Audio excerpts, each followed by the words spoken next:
What is like what are we doing? Like, what is happening?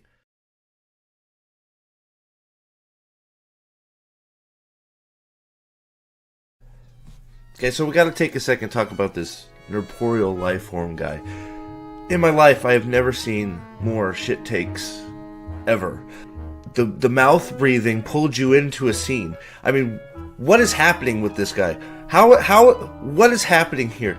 Have you even read the fucking book, Nerdporial? Being out of touch with reality the last several minutes has made humanity as a whole dumber than these book-burning shills. How does he call himself a Wheel of Time fan? I mean, how slow does this dude read? He's been reading The Shadow Rising for about 2.5 years. Fuck. You Chicago dipshit motherfucker. Get over yourself. What is going on?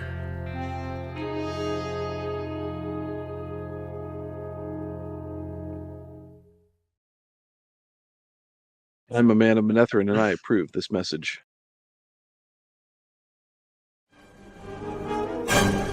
Last time on revisiting the Wheel of Time, he wasn't a bad enough bad guy for me to get, to be satisfied. Now the end of Dragon Reborn was awesome. I was listening to him fighting Bilal, and then him going after Balsamon, and then the way that ended, the way the Great Hun ended. So this is a step down compared to. Now I'm not saying this is a bad book, but this books are stepping down compared to the first three. The first three felt very consistent, felt very interesting. I still like quite a few parts of the Fires of Heaven. The name is awesome. Like the name, the Fires of Heaven, is it's a sick name. Confusing, and it just didn't feel satisfying. Maybe if there was some dialogue. Maybe if Ravine said something, tried to goad Rand into doing something, lead him into a trap, say, "Oh, I know something. I was always better," something like that. Stealing power and abusing this woman has now killed her. He's feeling guilty. Rand's feeling guilty. Yeah, he's super guilty. And he loves Elaine, and he can't work out this conflict that he's won. That makes sense. It's his thing about not killing women. Like, he feels personally responsible for her death. Like, one of the things Robert Jordan is best at is capturing, with words, the feeling of when you're actually in a fight and your adrenaline has spiked and you're noticing everything and nothing at the same time. Salad bar? What the Salad bar. Salad bar. Welcome to Salad Bar. There we go. That's here. Oh, nice. That's really. And now the conclusion.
The lions sing and the hills take flight, the moon by day and the sun by night.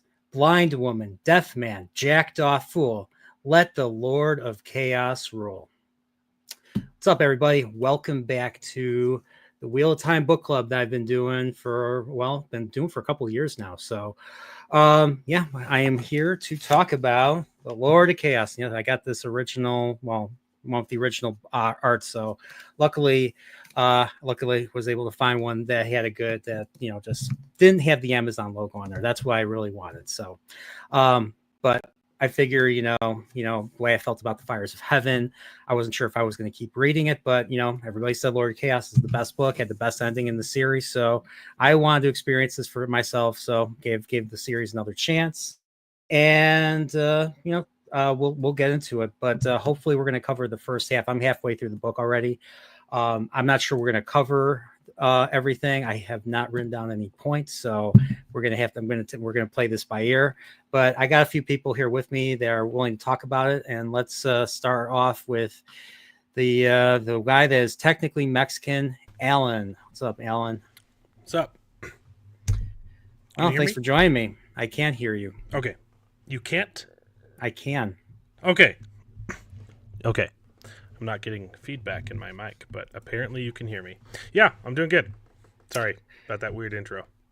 So, so I was just curious what your initial thoughts. I know you just said pre-stream that you read the entire book. So yeah, I don't know any thoughts on. I've been remodeling my kitchen, so I've had lots of downtime.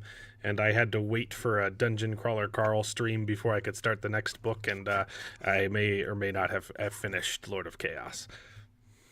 And I did. I read the whole thing. And you really enjoyed it? Yeah, I forgot how much I liked this book. I knew I loved the ending, like we've talked about. It's probably the strongest ending of the whole series. Pretty much universally agreed, I think. But like I said last time, I remember the ending so well that I forgot what happened in the entire rest of the book. And now now I got to re-experience that, and I forgot how much fun stuff was in the beginning of the book, leading up to the fun finale. So. Okay, well, that's pretty much what we're here to talk about. So, hopefully you guys will help me get through the rough times I've been having reading this first half of the book. So, so we got so Alan, thanks for joining me, and we got one more guest. We got the book cloak himself, the Wheel of Time expert, one that you go to for questions. Dane, what's up, Dane? Mangan did nothing wrong. We'll get to that. But I think it was also given away by your subtitle, which I don't know if you've changed since we chatted the other night. What subtitle? Nerdporial, Dane's back. Oh, I have not. Well, Dane is back. So that I haven't changed. No, I haven't changed the subtitle since Friday. I've got a couple of questions. Do you think everyone's telling you this is the best book because of the cover? Because that is a hot cover you were just holding up, right? It's a good one. That's like a Harlequin. That is my Rand al'Thor. If you didn't know any better, and if it weren't for the title Lord of Chaos, it would look like one of my mom's romance novels, And the bat-shaped man, and all the death and destruction on the back page. Yeah, okay, we get it. But no, little Fabio action going on. Great cover. So is this supposed to be a drag car? Or is that supposed to be a bat? I'm taking it that's supposed to be a drag car. Yeah, it's a pretty bad drag car, but and I'm taking that this is supposed to be. Well, when I first saw this, I thought this was Moraine, but because of the fact that Moraine is no longer with us at this point of the story, I'm assuming this is Alana. This is Daryl K. Sweet's interpretation of an Aes Sedai who wears a shawl, but decides not to wear a shawl, and literally have the logo of the White Tower stamped on her back in her Asha colors, which is not how it's done. But yeah, the book art, the original art, is amazing, and I love it. None of it makes any sense. No. It has never been close to being accurate. No. So from Nicolas Cage being on the cover of the first book, and Lan having this helmet for some. Yeah. I'm not even sure there's a Drakkar in this book. Is there? I don't remember really. One ever showing up. Not in the last book. It was in the Shadow Rising. The sad thing is, though, I think people have analyzed it and being like, the best Daryl K. Sweet covers are actually on the shittiest books. Like Path of Daggers. It's a good one. Awesome. It's a good one. Great cover, and that actually fits, I think, with an actual scene. But isn't there one with little Perrin? Isn't there? It was a So Winter's Heart and Knife, both of them feature Perrin, but he's like kind of little. The weirdest one, I still like the Crown of Swords cover, but just look at Rand's legs, and you're just like, what's going on? And more to the point, if he was a Harlequin romance, Fabio type in book 6, how did he turn into like a punk rocker in book 7? I don't get it. But he worked out his arms. But I'm gonna take a quick look. The Oh yeah, you're right. Oh yeah, you're right. Look at those guns. Yeah, he almost looks like a. The guns are great, but it's like a fawn. Just the way that his leg bigger than his leg. But go on. Sorry. How did the legs work? But that being said, Brian, do you have the complete collection in hardback? That is. When did that? That is awesome. Like, I got the last few. I think 2 or 3 months ago. So I've been ordering them from this place called Thrift Books, and I've been managing to get these brand new. So that's awesome. Yeah, they were $30 a pop. So I bought them like 2 or 3 at a time. So started buying them like I think earlier this year. So yeah, I got all 14. I don't have book 0. That's fair. So but no, you're one of the few people that I know that are like me, have got a complete hardback set. Yeah. So, and you didn't decide to get those stupid dragon Asian art covers. Nah. Decided to go with the original. For $200 or whatever, you can get like new dust jackets, and it makes the whole thing worse. Before we go any further, I want to say hello to the chat. So we have Silverlock. Silverlock has read this series, loves it. Miss Marmuses has read the first 2. Definitely check out my stream. Me and Dane talked to her about The Great Hunt. Still love The Great Hunt. Still love the first 3. And we got Admiral Teague, fellow Star Trek fan. Thanks for being here. So where we last left off, I loved the first 3 books. Enjoyed the reads from start to finish. Well, maybe Great Hunt I enjoyed from start to finish. Eye of the World I think was mostly the same. Especially I read that one twice. That was my second read. Dragon Reborn had some rough points, but I actually really enjoyed that one. The ending I thought was great. And Shadow Rising, there were good parts to it. It kind of fell short of my expectations, and the Fires of Heaven was more of the same. Felt short of my expectations, and honestly, my opinion has not changed much on the ending. How I felt about the ending of the Fires of Heaven. So, I mean, I get why you guys. I was just listening to the last stream. I totally understand why you guys liked it and why it makes sense. But when I was reading it, I just didn't get that same. Thing. So, yeah. So one thing that I'll say what the early books did is it kind of is. There was a pattern that picked up that at the end of every book so far, there's like a Forsaken fight, right? So at the Eye of the World, there's 2 Forsaken. There's Agenor and Balthamel, and they get defeated. So knock 2 off your list. At the end of The Great Hunt, there's an Ishamael fight. It gets repeated at the end of The Dragon Reborn, but there's also a Balal fight to go on. So Balal gets bale fired and he's gone. At the end of The Shadow Rising, there's a fight against Asmodean. And rather than kill Asmodean, he chains the Shadowsworn to his will. So now Rand has a teacher who teaches him everything throughout. And then what people really like about the Fires of Heaven is there's a double whammy, right? There's a Lanfear fight and then there's a Ravine fight. So at least in every book, you're getting kind of the tacit promise. All right, Rand is going to churn through the Forsaken. What happens in 6, no real split. This is where it starts to deviate from that template. And that's what a lot of readers will like about it. But as far as, the earlier books, and are they kind of delivering on the promise? For most readers, yeah. They like the Fires of Heaven precisely because there's a double Forsaken fight that comes with big sacrifice, big stakes. Moraine is gone, but also, Lanfear got taken out. Ravine basically gets destroyed with Balefire, and the best part about that finale as well is you see the implications of an uber powerful Super Saiyan Balefire stream that wipes Ravine from history like a day before the event actually happened. And that's how Avienda and Matt basically get resurrected after being dead earlier in the fight. So that's what people like about it, and that everything's been built up for 3 books or whatever about Balefire and the implications like leading to this. I think that's why people find it a satisfying conclusion. That's my take. Yeah, yeah, and that's a fair take. So, I don't know if I do decide to reread The Fires of Heaven or the Shadow Rising, maybe I'll get more out of it. I'm not even sure I will, though. If I do reread it, I'll probably just reread the first 3 books and call it a day.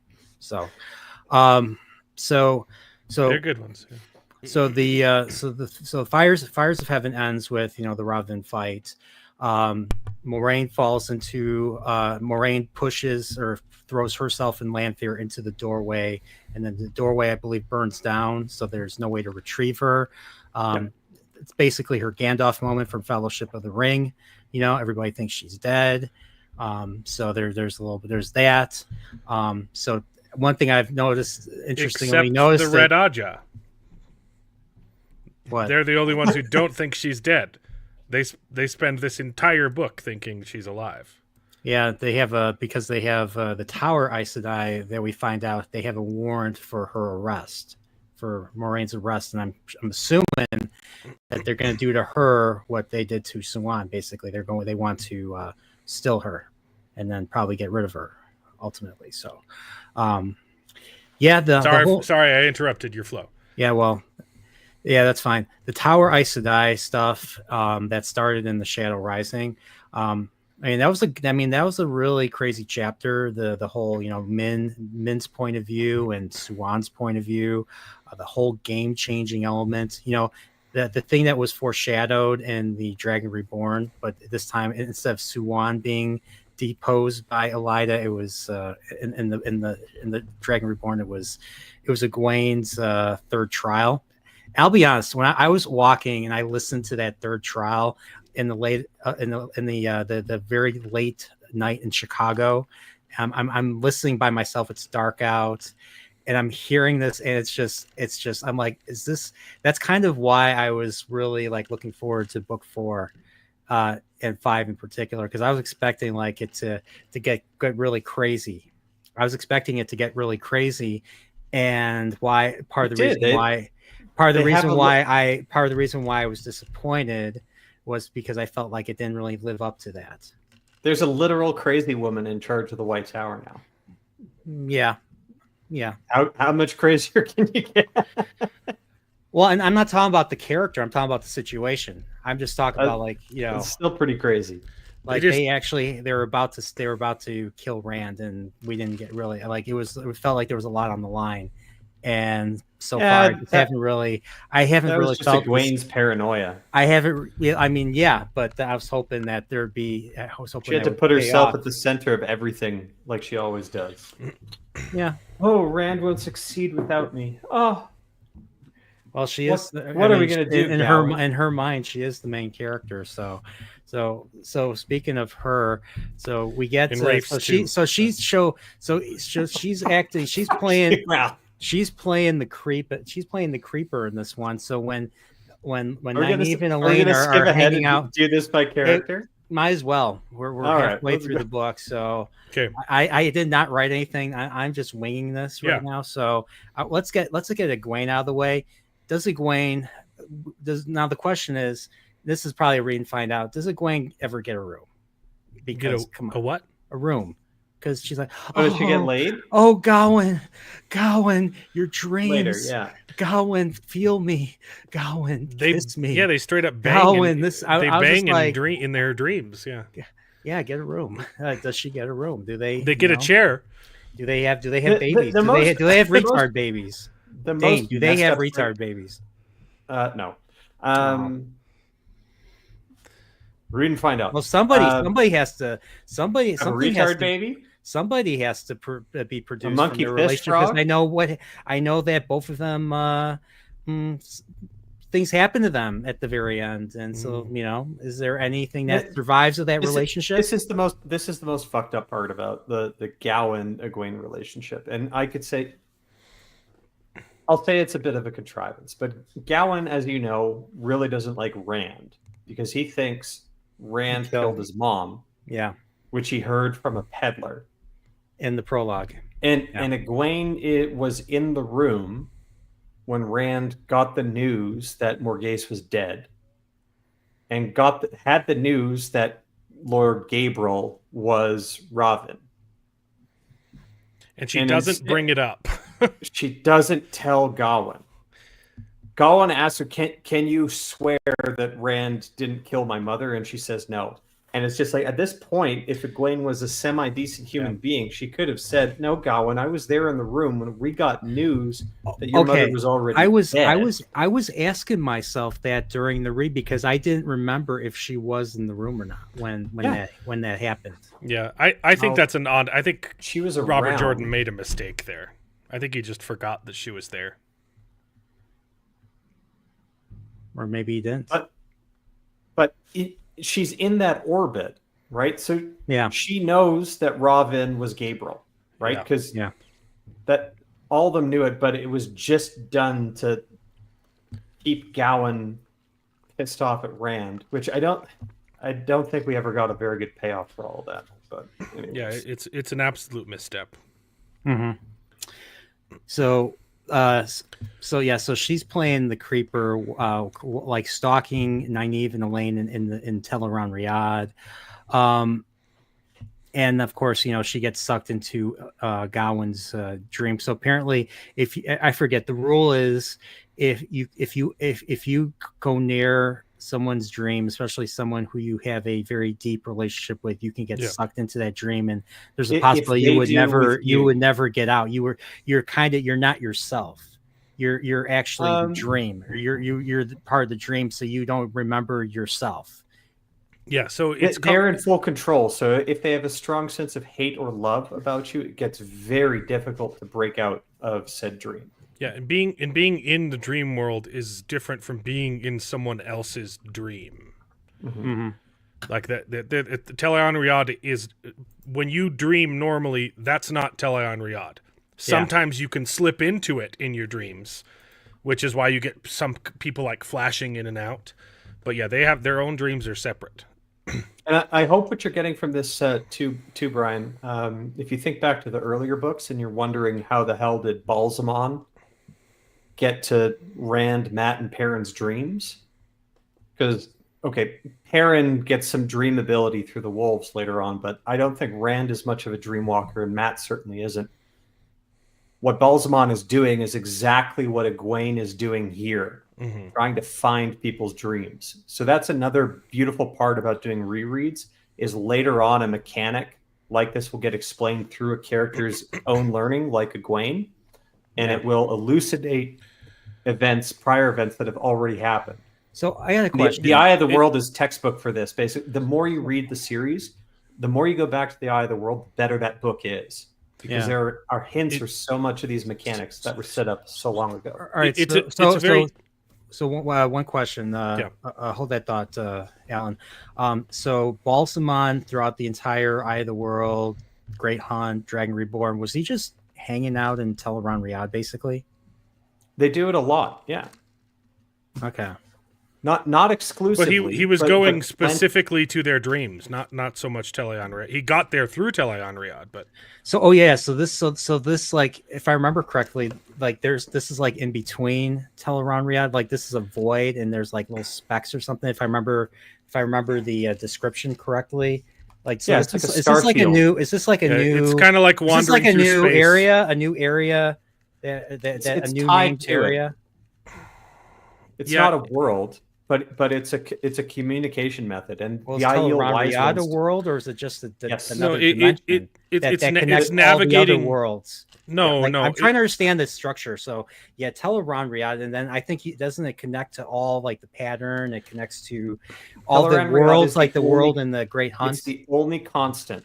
Teleran Riad's the only constant between all the worlds that might be, and that's also why Heroes of the Horn like Brigitte are there.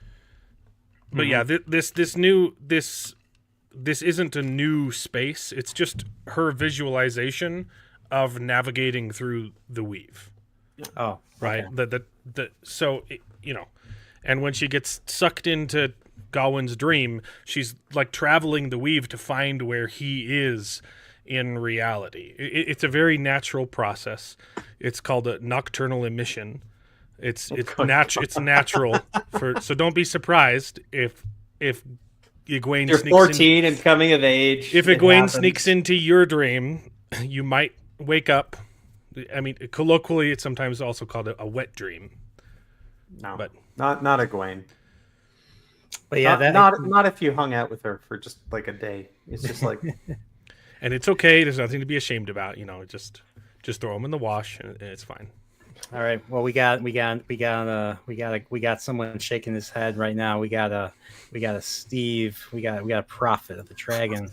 What's up, buddy? I don't know what type of Egwene Way dream to they're tune having. in. Way to tune in at the No, thank right you. time, Steve. I'll excuse myself from the Egwene wet dreams. Thank you very much, especially where I'm at in my reread. what are the odds it was the fucking Mormon that came up with that in this chat?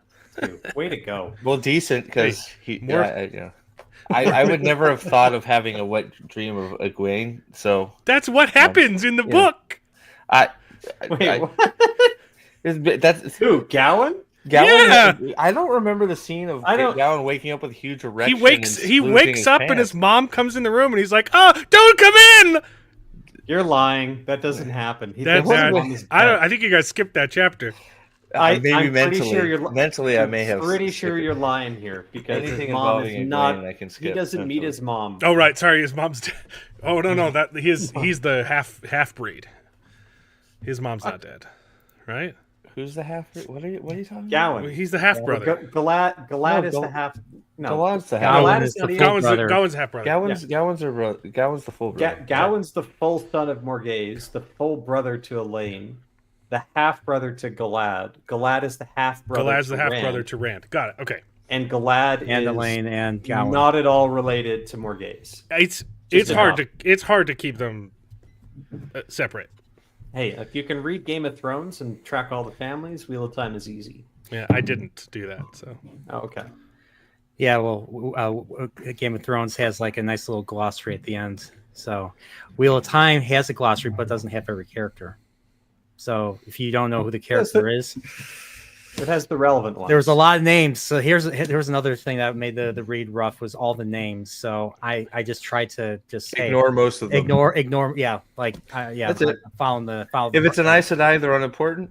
If it's if it's a dark friend, it's mostly unimportant because they'll be dead in some fashion or another soon by doing something stupid. And just listen up whenever you hear Rand, Matt, Perrin, or one of the leads, and you'll be fine. Ignore everybody else. So Dan says, yeah. So he says he agrees with you. Nah. So she graped him. No, if they're nocturnal emissions, it's not on screen. But she I don't know. It's a gray area. She's there cognitively. She went into his dream and graped him. So Ryan, I'm strongly suggesting you move on from Egwene right now. Anything negative we can say about Egwene, I'm good. So. Yeah, and then Egwene's like, Rand, they're coming for you. Rand, the Aes Sedai are here for you. And he's like, Egwene, you're joking, right? Oh, they're coming. Okay, he makes her invisible.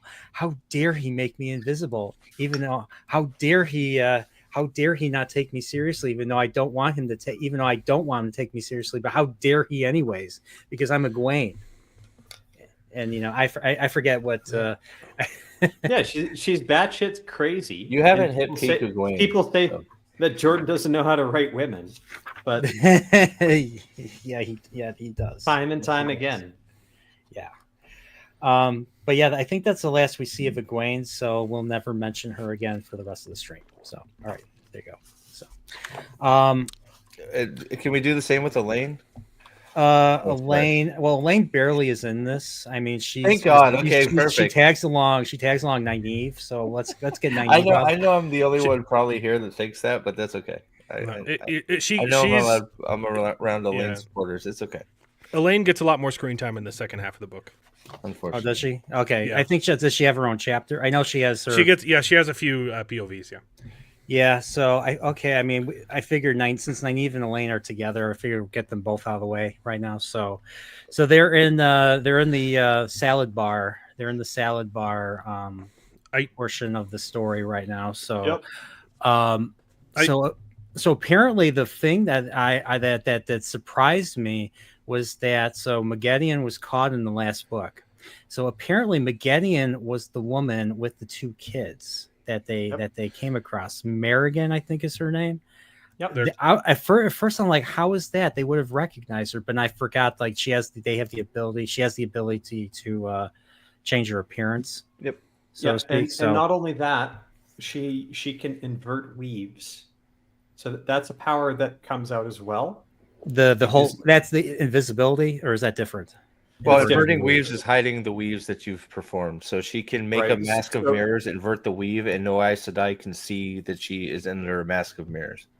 Normally, normally when you're an Aes Sedai, you weave something, you can see the remnants, and you can maybe like learn how to weave that weave. Well, yeah, you can tell that someone is channeling. Yeah. You could, right. Yeah. So if you invert not the weave, you can't. She can also mask her ability from others. And these are things that the Aes Sedai didn't know were possible.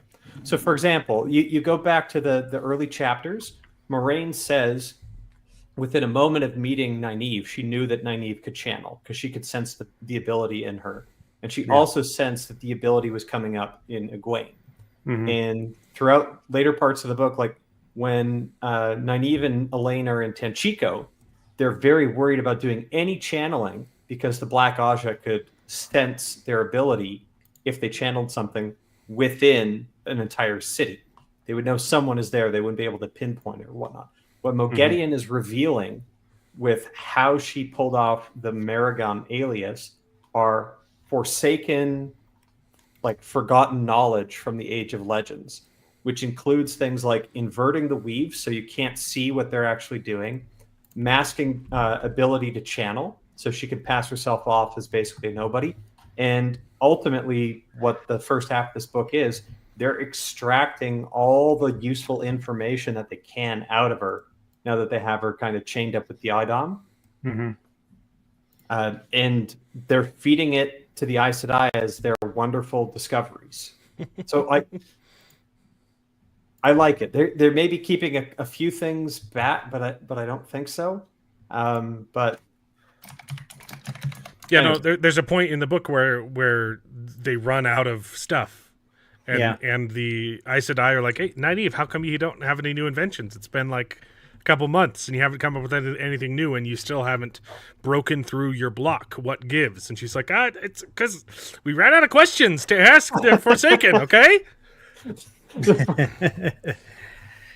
It becomes a plot point though, because then people start questioning, hey, how is this lady who can't even channel unless she's mad, how is she coming up with all these new ideas? Oh, but she's come up, to be fair to Nynaeve, because Nynaeve is the best, besides for men.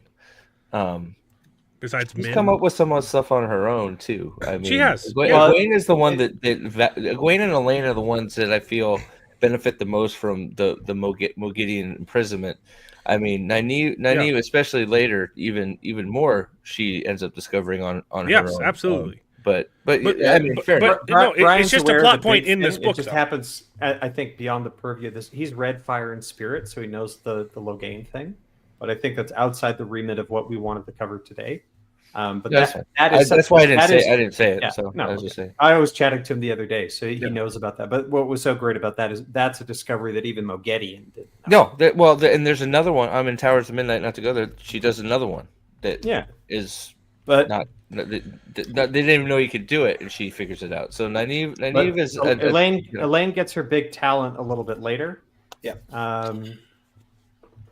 I guess it's fair to say it might have been a stepping stone, right? Making them sort of think about we use it in a different way, learning from. I wasn't making any accusations about her character. I was saying what happens in this book. Like she literally has to start passing off the inventions onto Elaine and having her present them to the Aes Sedai so that they don't get suspicious. Because she when can't you say inventions, are you talking about the Terangrial?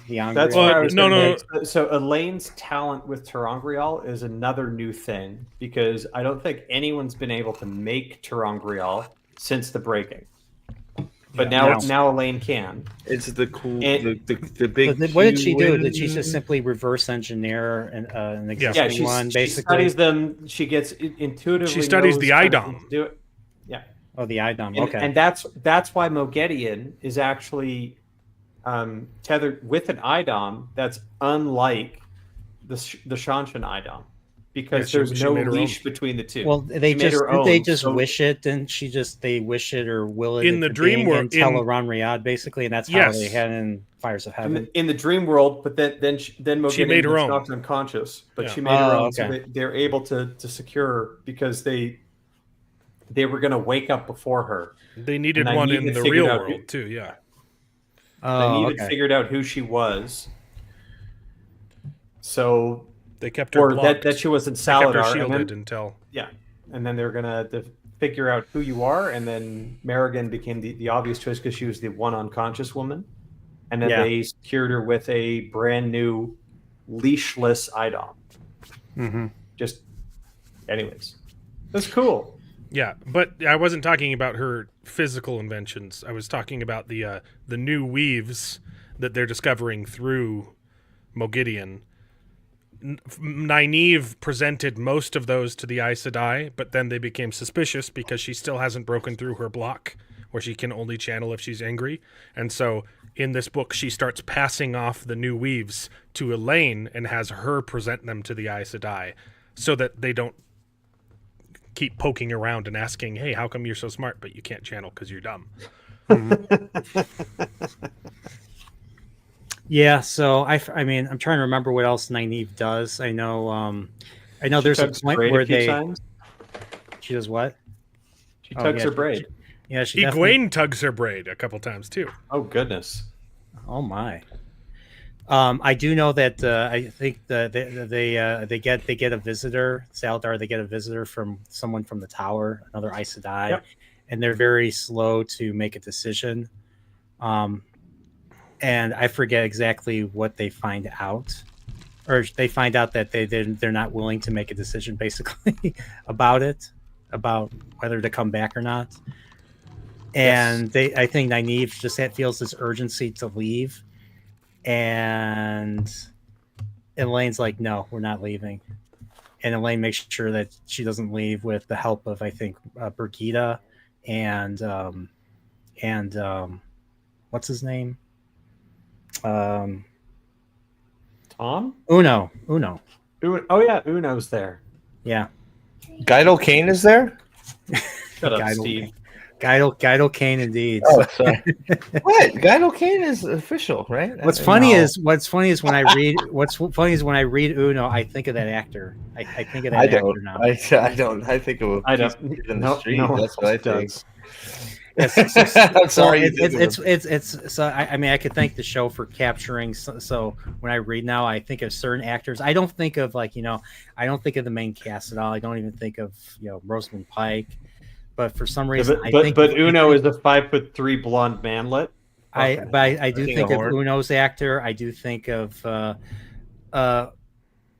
Missima. I don't think of the actor that played Missima in season 2. I actually think I like the actor. It's terrible casting. Yeah, he's a good actor. He's off. He's horribly cast. It should have been so bizarre. Like when I think Missima, I think of I think of Marlon Brando as Colonel Kurtz, basically, just bald and just crazy. Yeah. I will say I think the actress who plays Nynaeve does an okay job. She's given awful material, but I think she's an okay Nynaeve. I think of a white version of her.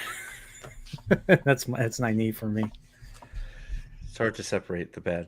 It is. It's really hard to separate. And I just think of Egwene, just with like I don't think of the actress. I think of We're I just beyond think Egwene. We already said we're done with her at this stream. Yeah. Okay. Fine. Okay. Fair.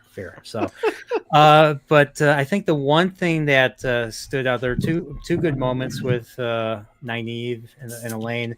There was the they go into they travel via Teleron Riyadh to Ebo. Well, I don't know if they go to Ebo Dar. They go to another place first, and then they go to Ebo Dar. And they're like, "Hey, we need to find a Terang Real," and they just think of it, and they find the bowl of the winds or something, or they use need, right, to find what is it that we need. Yeah, and they basically get shunted in Teleron Riyadh using that, even though it's dangerous because you don't know where you're going.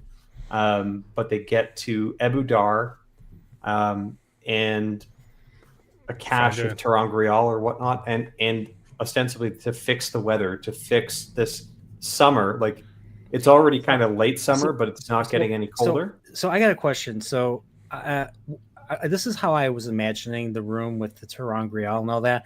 I was imagining the warehouse from Raiders of the Lost Ark, like big that it would be impossible to find it unless you knew exactly where it was. Because they right after that, and apparently I don't know if this was the chapter where we find out Demandred's watching them. That might not have been the case, but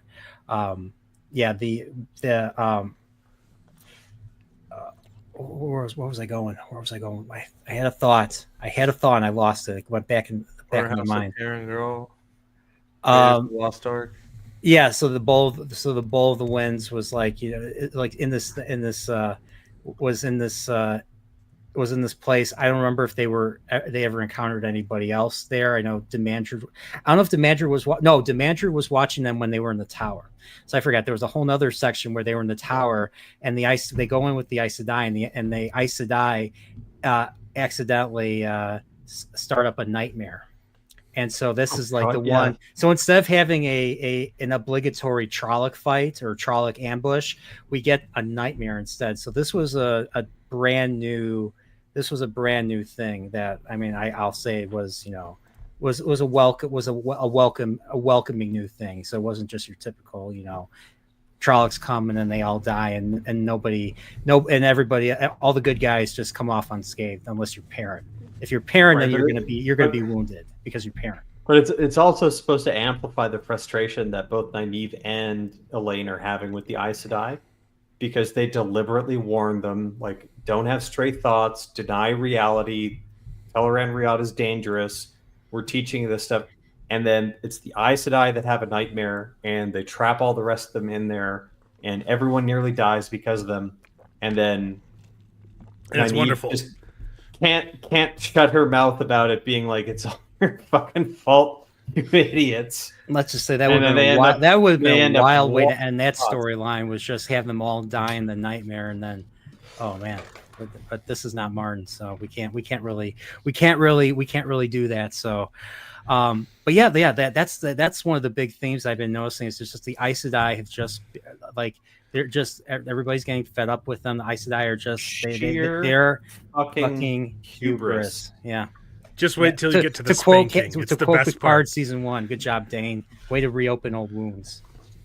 So, but yeah, the hubris. You're wrong about everything always. Anytime you hear an Aes Sedai say something, think the opposite, and you'll be right. You'll be fine.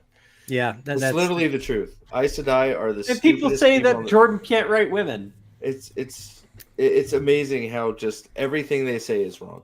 My favorite part is how they're just using torture devices from the Age of Legends to forward their society. I'm just saying, Hey, I want to say hello to SB129, and from the X side of things, because X is full of bots, like you said, Dane, earlier, and it's true.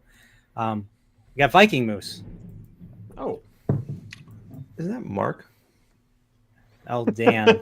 Get Elaine's name out of your mouth, Steve. Yeah, Steve. Shut up. Elaine's a dumbass. All right. To be fair, Eldan said that quite a while ago. Yeah. Not just hubris, wholly unjustified hubris. The incompetence is amazing. Yeah. Just had to say it. Just had to say it the Rafe way. So, but yeah, I think and then there was another like moment that kind of made me laugh. I was hoping it would drag the rest of the Aes Sedai off, but I didn't get my wish. So a bubble of evil happens in the middle of the night, and basically all their sheets are basically attacking them, and I think Aes Sedai was being dragged up into the sky with it, and I was just like, couldn't it happen to all of them so that we can end the storyline? Basically, I really want the storyline. I really want this salad bar storyline to end. Like, and the thing was, yay, we got the bowl. We're going back to the Bowl of the Winds. Yay, we have the side quest. And Nynaeve's like, we can get the hell out of here and go look for this thing. You know, like we're going right. And then they go to Sharon. Sharon's like, no, you're accepted. Get back to fucking work. Go wash the damn dishes. Go wash the kettle. I used to work in food service. One of my shifts was cleaning pots and pans and kettles and the floor and all that. It's not fun. Cooking soup and getting the grit out of a soup kettle is a freaking nightmare. Unless you have some really good steel wool, it'll take forever. It'll take forever to clean, especially with the curved surfaces and all that. But that's not important right now. So, but yeah, a lot of cleaning for our Nynaeve and all that. While she's so realistic, though. Women cleaning pots, makes sense. And kettles. Staying in the kitchen. What? Is Robert Jordan based? People would say misogyny. So no. So, but yeah, we got. But yeah, that's. I mean, is there more to Nynaeve than that? Because I don't even really feel like looking it up. Like anything. So they're denied. They're denied the side quest. So side quest is denied.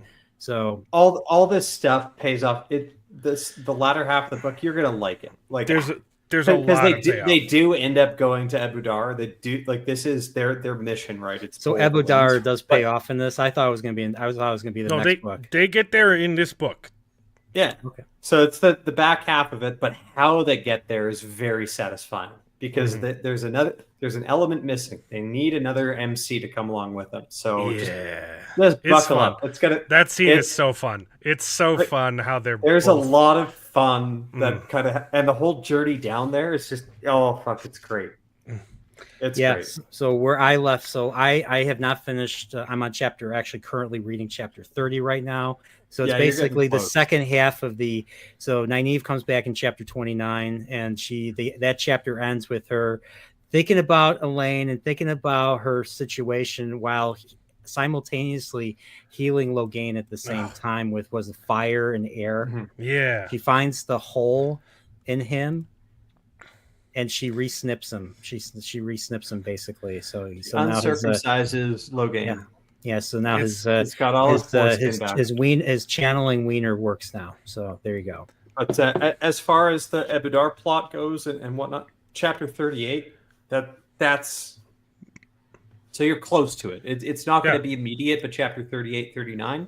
I know it happens a lot sooner than you think it'll happen. Yeah.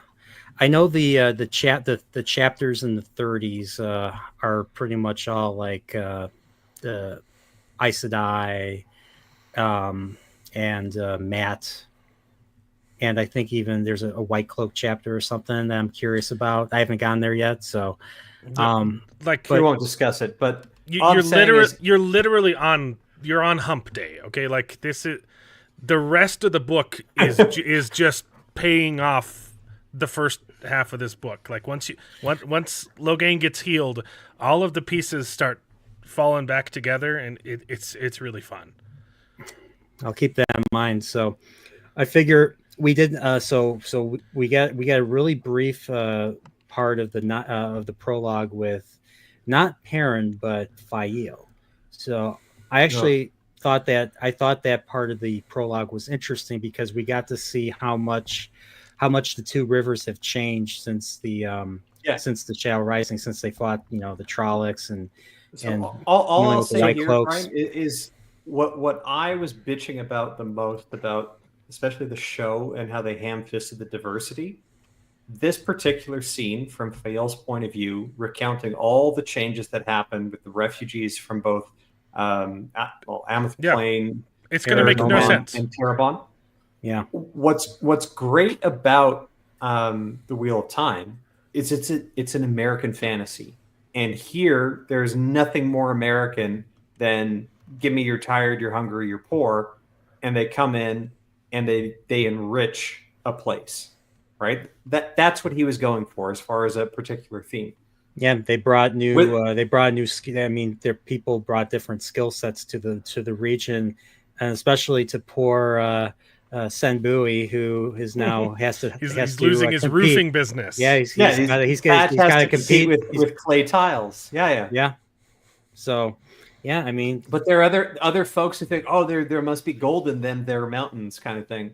Yeah. But the point, and of but course, but that's how the refugees troubles, have right? been coming, right? They've been scaling the mounds of mist, basically. But Terabon or mustaches are now popular, and those scandalous Domani dresses. But that's the full extent, kind of like the problems.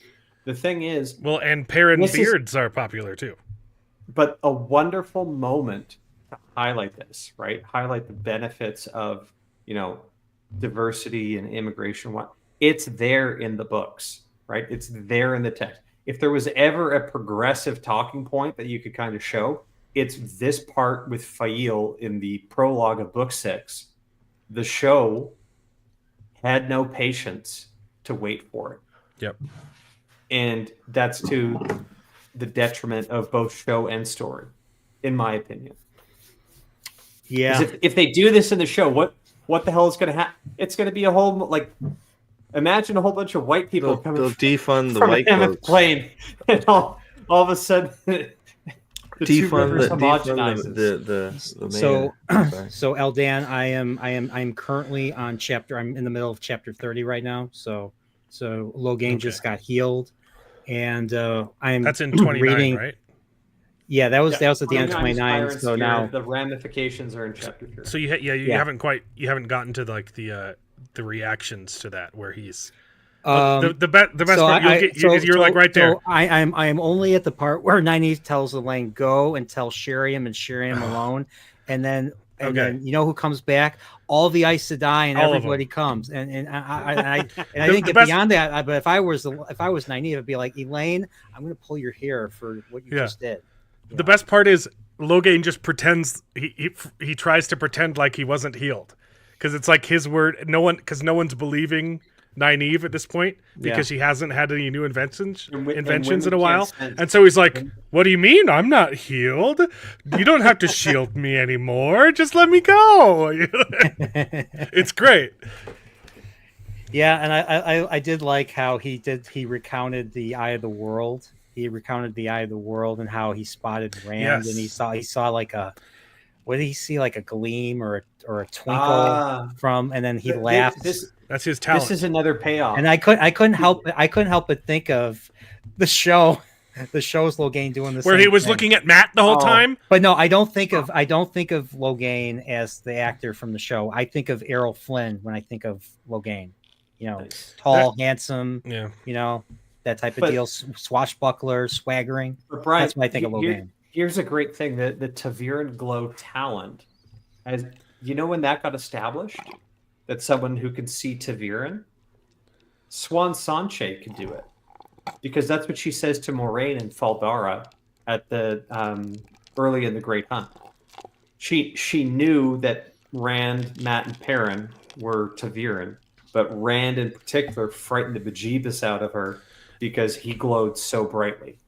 And then you just wait 4 more books, book 6, and now Logain is saying that same scene from the other perspective, and it enhances your appreciation for book 1, because that's why Logain, standing in his cage, one hand on the top bar, acting like he's an emperor and everyone's come to do him homage, and then Rand is looking at him and then Rand perceives it kind of like lock eyes from across vast distances, and then Logain laughs like a madman.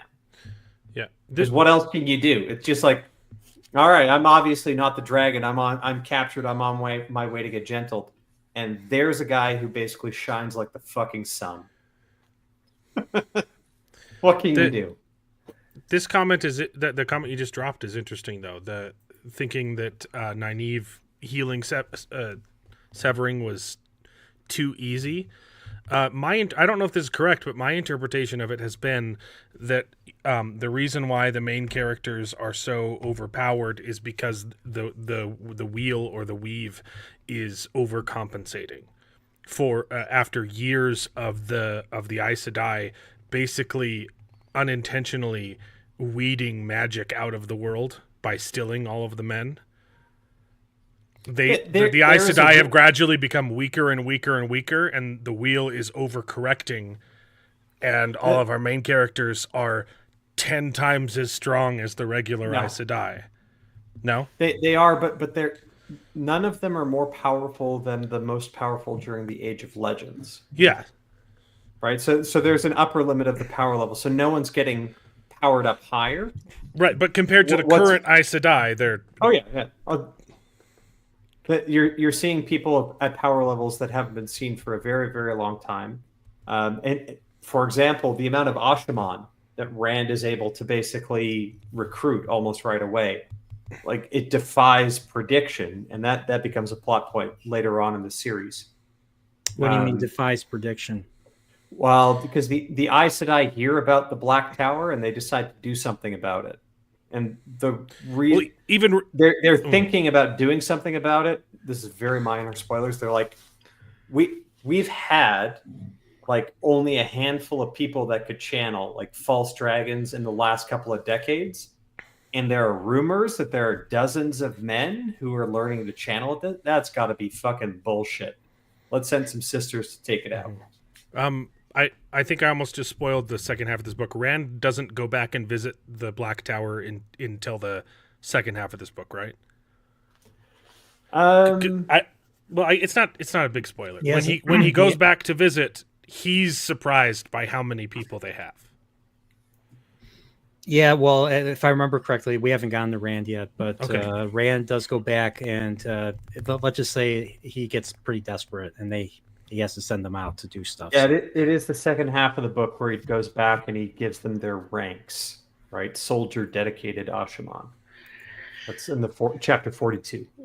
Yeah, haven't gotten there yet. So, Yep. But is that my interpretation wrong then? Is that not the wheel or the weave overcompensating for you talking about the healing of Logain? I just always interpreted just like the general power levels, why there's so many men all of a sudden, and why all the main characters are overpowered. The pattern needs what it needs. Rand needs Ashaman, so the pattern has created Ashaman. That's basically what I thought. Rand needs Nynaeve because he needs a counterpart that will be strong as strong as him to help him do what he needs to do. So Nynaeve is that strong. But why does Nynaeve? Why is she able to heal severing, whereas none of the great healers at the Age of Legends could? I think that was one of my issues too when I that was your question. The because they were all told it was impossible. There it is. It's the hubris of thinking you've discovered everything that's possible within. Aes Sedai can't lie, and according to Aes Sedai, it can't be done. No, that's not. No. Her healing method has always been different.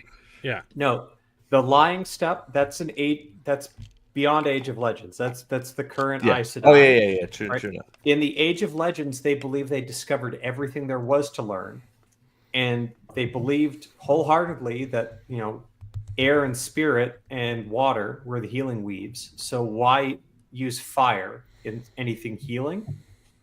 They believed it couldn't be done, therefore no one pursued it.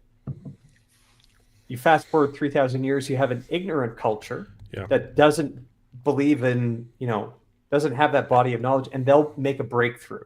That's the theme that Robert Jordan is going for. Do you know about the fleas study in glass jars? They did a study. No. They put a bunch of fleas in a glass jar, and they easily have the power and potential. They can jump right out of a tall glass jar, and then they left him in with the lid on, so they couldn't jump out for I think it was only for a week, and then they took the lid off, and the fleas were incapable of jumping. They stayed in the glass until they died. So you put that's not really what's going on in the Age of Legend. It's not an actual physical limit. It was their hubris, right? It's not a physical limit. It's a mental one. Right. The Aes Sedai have done that to themselves. They just you can't make the jump, and so no one even tries.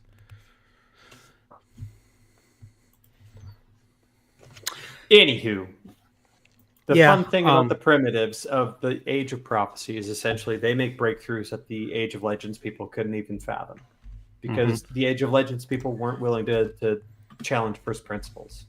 Yeah. So, all right, I wanna move on. I want to get Matt out of the way now. So Nice. Matt is just what happened to him in the Fires of Heaven? So he did go with Rand to Camelin. He died and came back. So he's been the recipient of two versions of Balefire, from one in the beginning of the book and then here, and now he's experiencing, because of the fact that he's recounting, being hung. So is this it seems like in this chapter 5, I don't know if this is just his point of view and he doesn't know for sure, but did Rand bring him back to life, or is that something that gets confirmed later? So for sure, what is it that the Elfin tell him what his future is, right?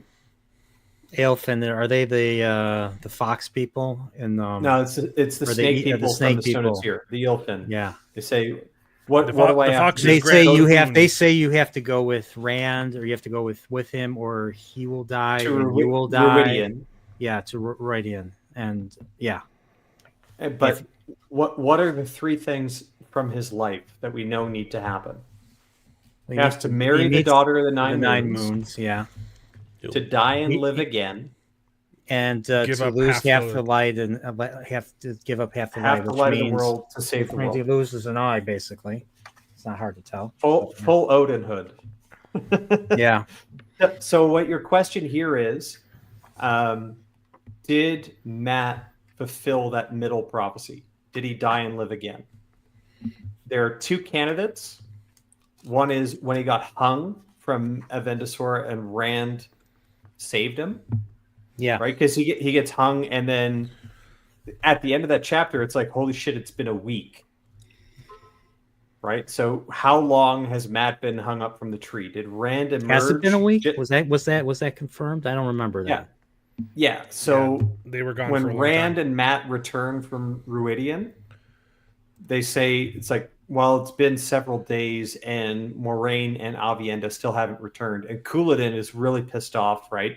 Because his brother went in before him and still hadn't emerged. So they think that Rand must have killed him.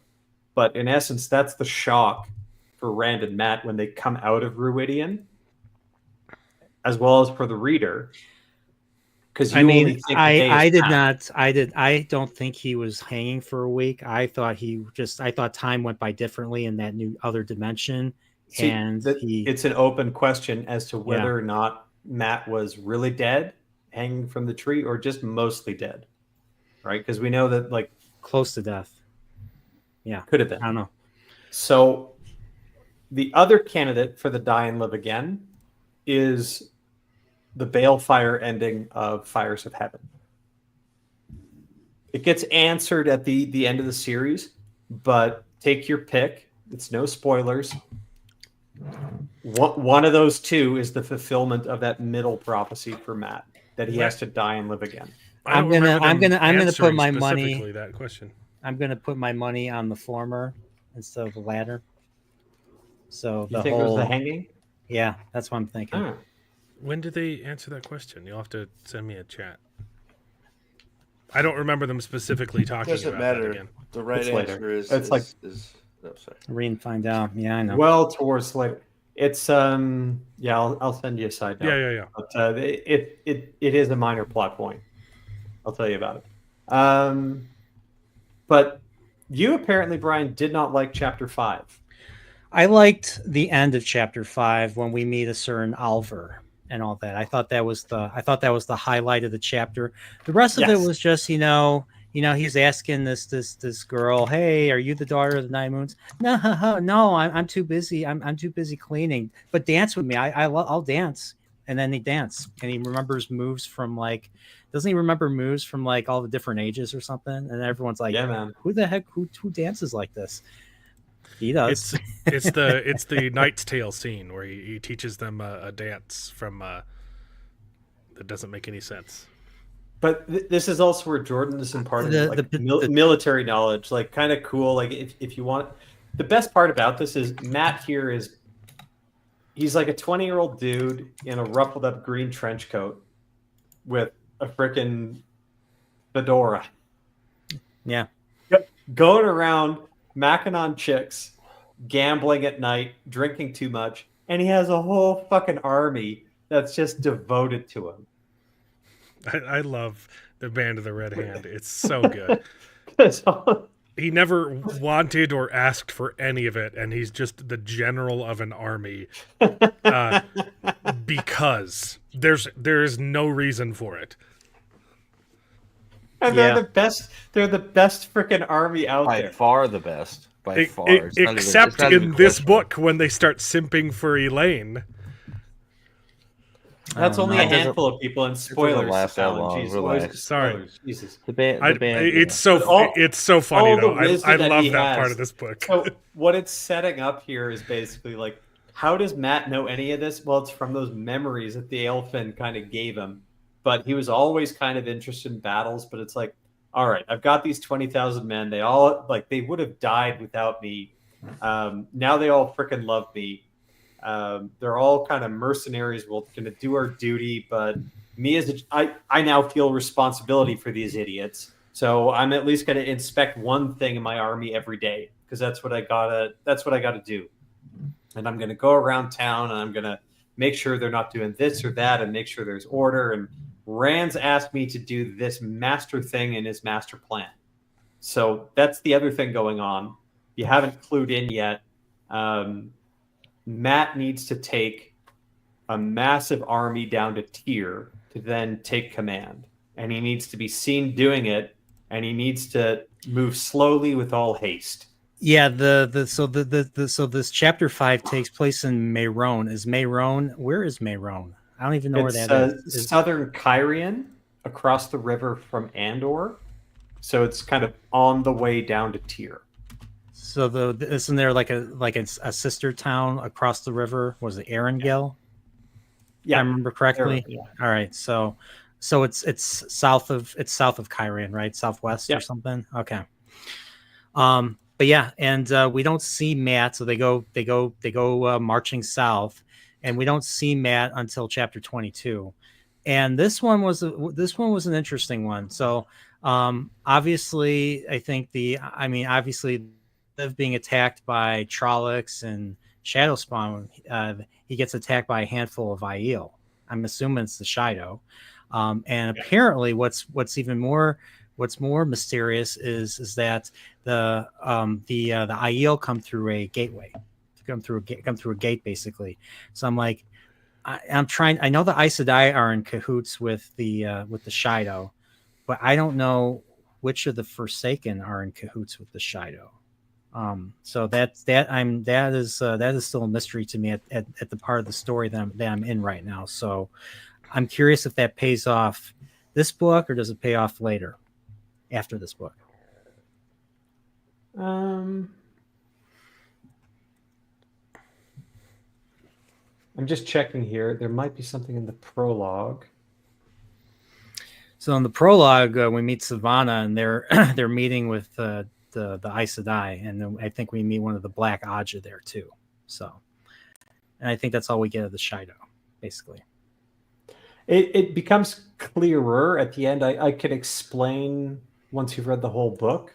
Yeah, there is a connection between the Shido and a Forsaken.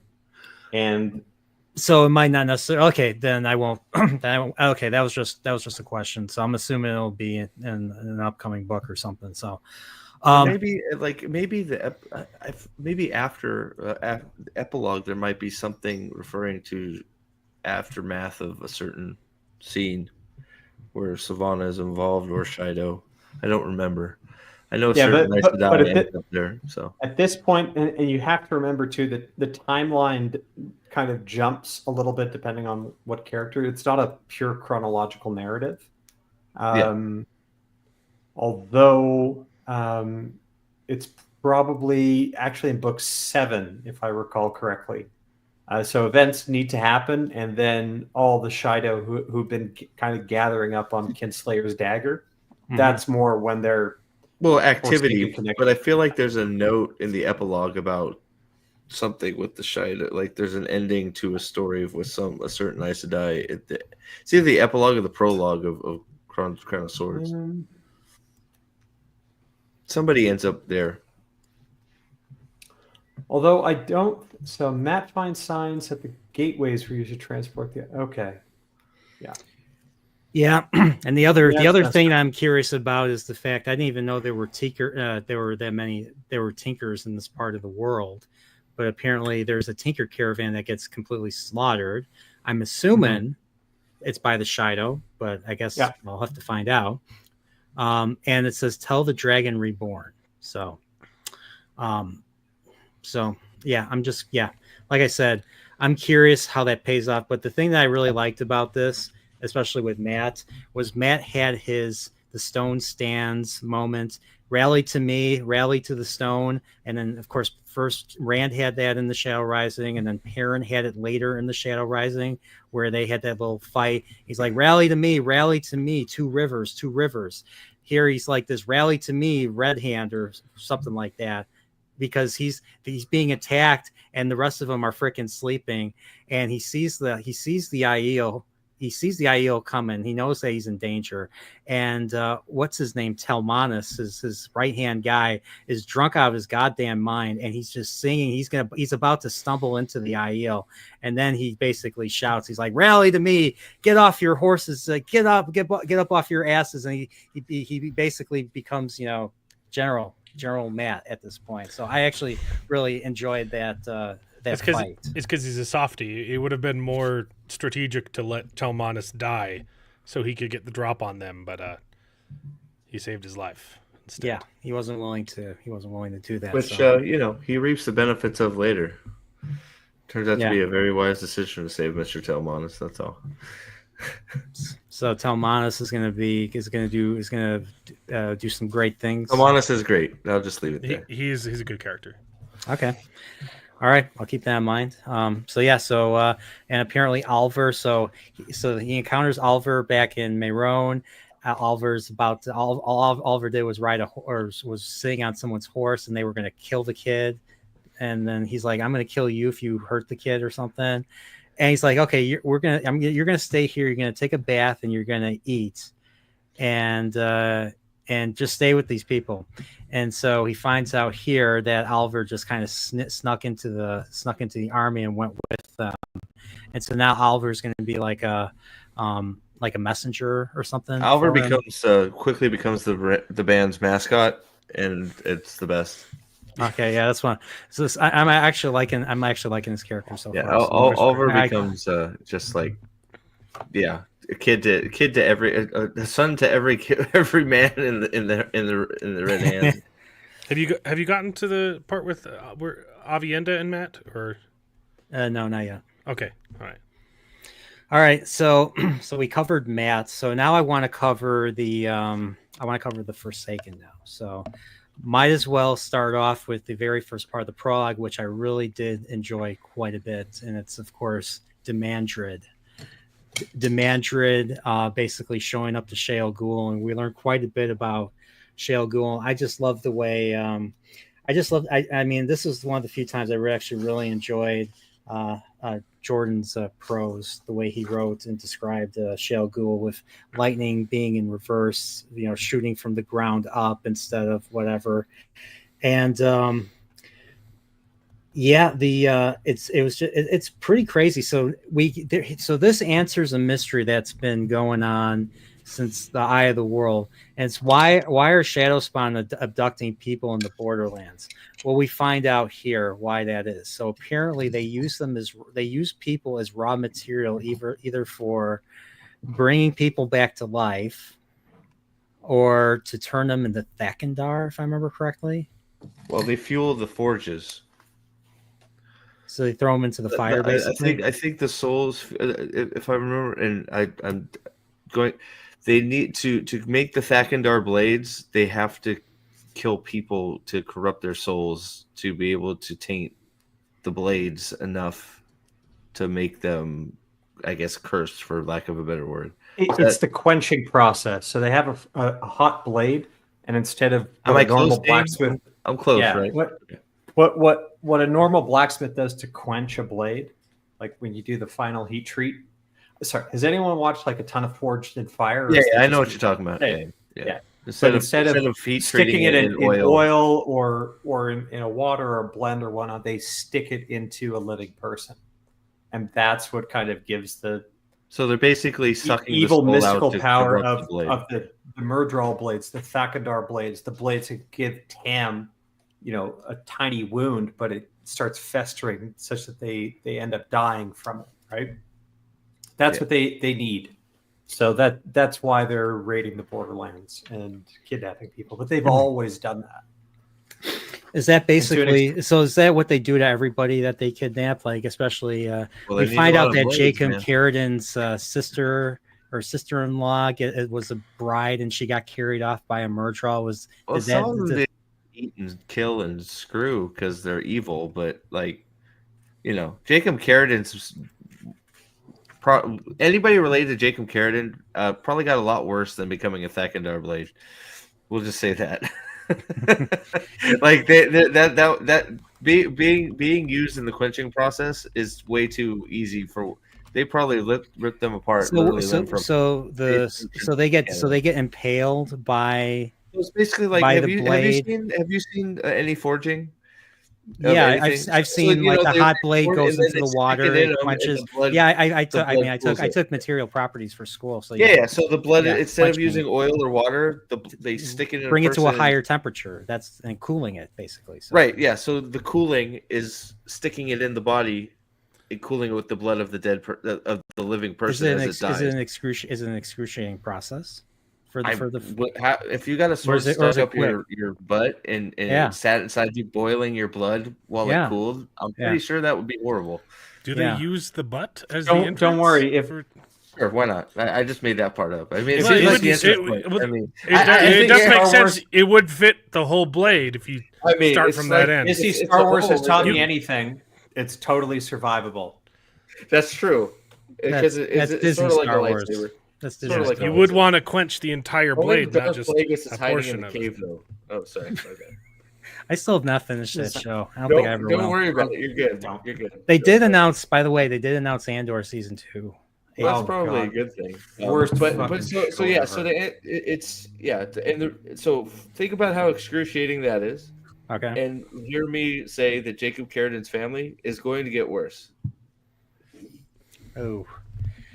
Yeah. So I mean, how can anything be worse than that? But then again, that's also the thing. Only Jacob Carradine is a dark friend. His family isn't. Yeah. So think about that too. Like they have no idea why they're being mercilessly tortured and just screwed with. And it's all Jacob Carradine's fault, and he don't even care. He's just like, well, I better take her. I better take her. I have more family. I have more family. Take them. I have another sister. I have another sister. Go after her. I need more siblings. God damn it! I need more time. More kids. More kids. It's like, oh my god. We do see him. Worst character ever. Jacob Carradine's great. What are you talking about? Well, no, I mean as far as unlikable, I think he's great. Yeah, unlikable, yes, but he's a good unlikable. I'm surprised he's lasted this long. To be honest. Well, he's got a big family, man. What can I say? He's got a good comeuppance. He gets his. He gets his. We'll leave it there. He gets his.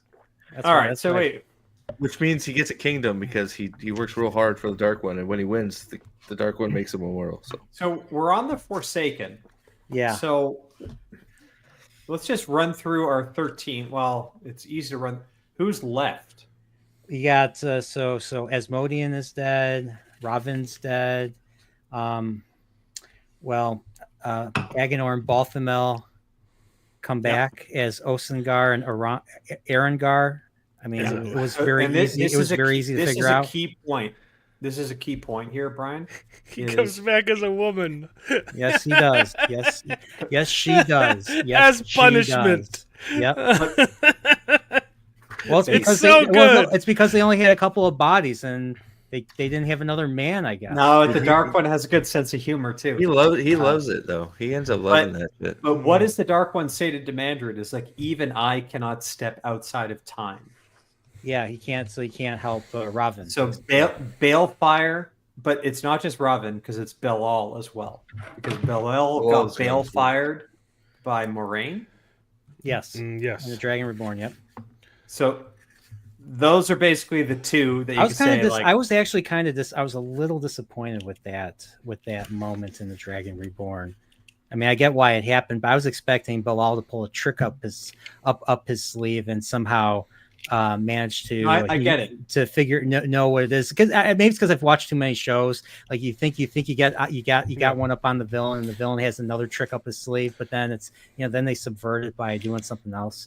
That's kind of what I was expecting. I didn't expect Moraine to actually Samon, all that stuff, and then Moraine comes out of left field and just like Balefire, and then that was easy.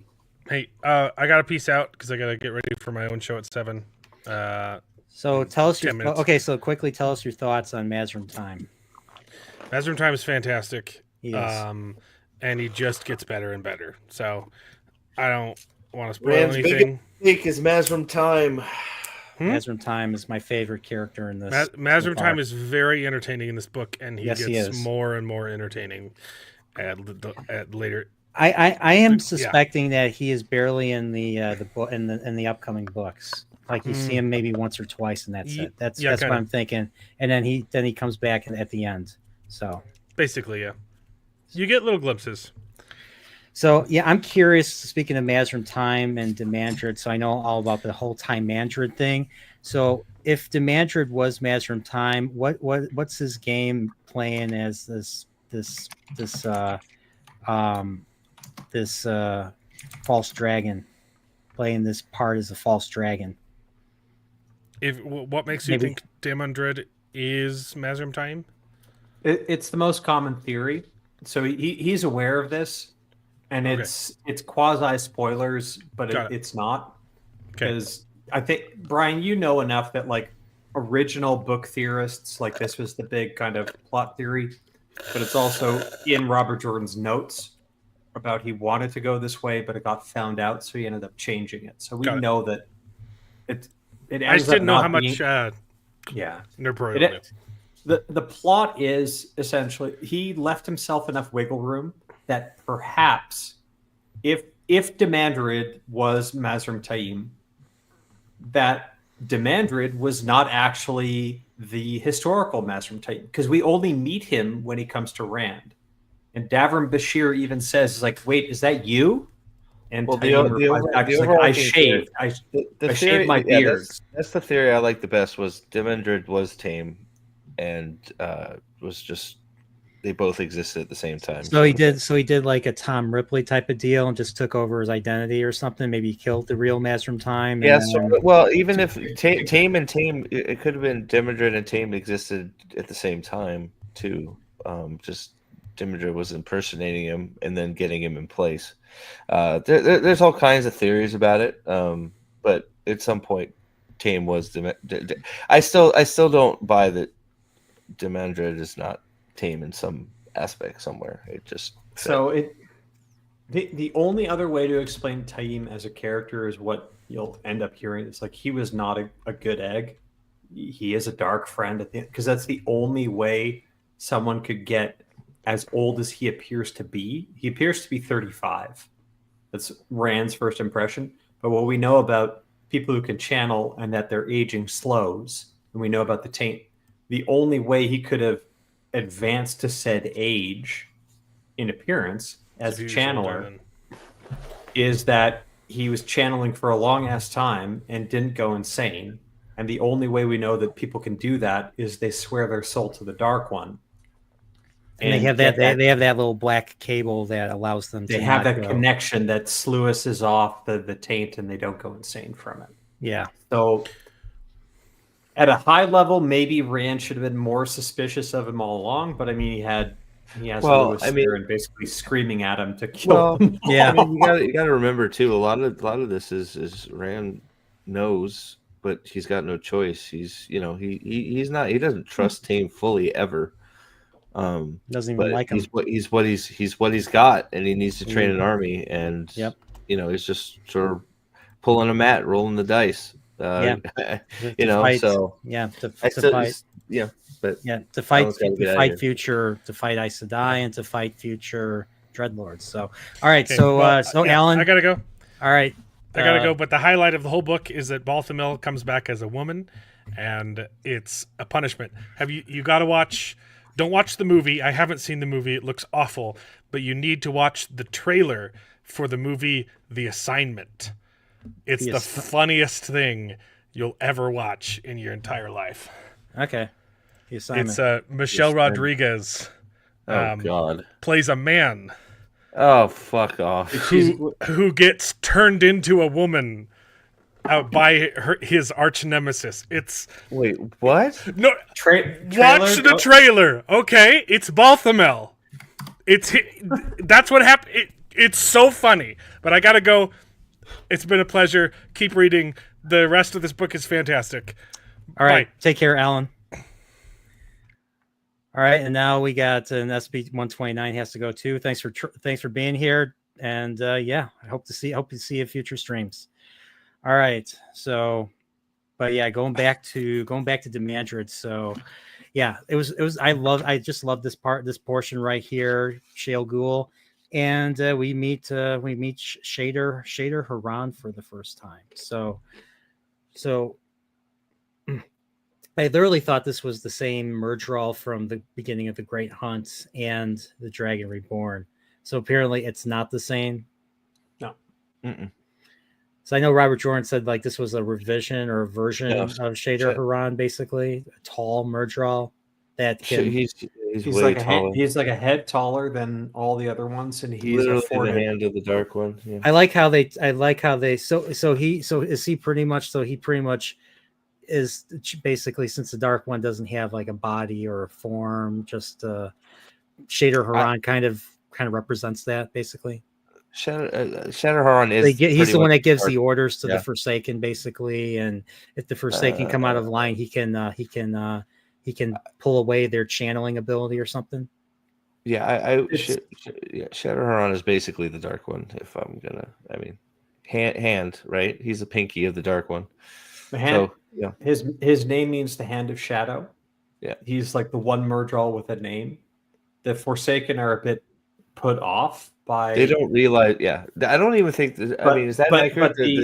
The Forsaken don't even realize what he is. They think he's just a regular Murdral. At least initially. Yeah, Demandred's like, because the Shader Haran says you're late, and Demandred just being Demandred's just like, how dare this Murdral say this to me? But he doesn't say it. He just thinks it. He just barely pays attention to it.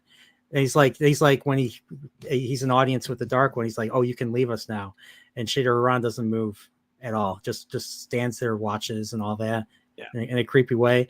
It was a well written, creepy scene. Like I felt a little bit of the creepiness in the of Demandred and all that. But I like how it brings up the spikes in the corridor. So when he passes it barely grazes his head, but when Shader Haran passes it, it's like several like feet away.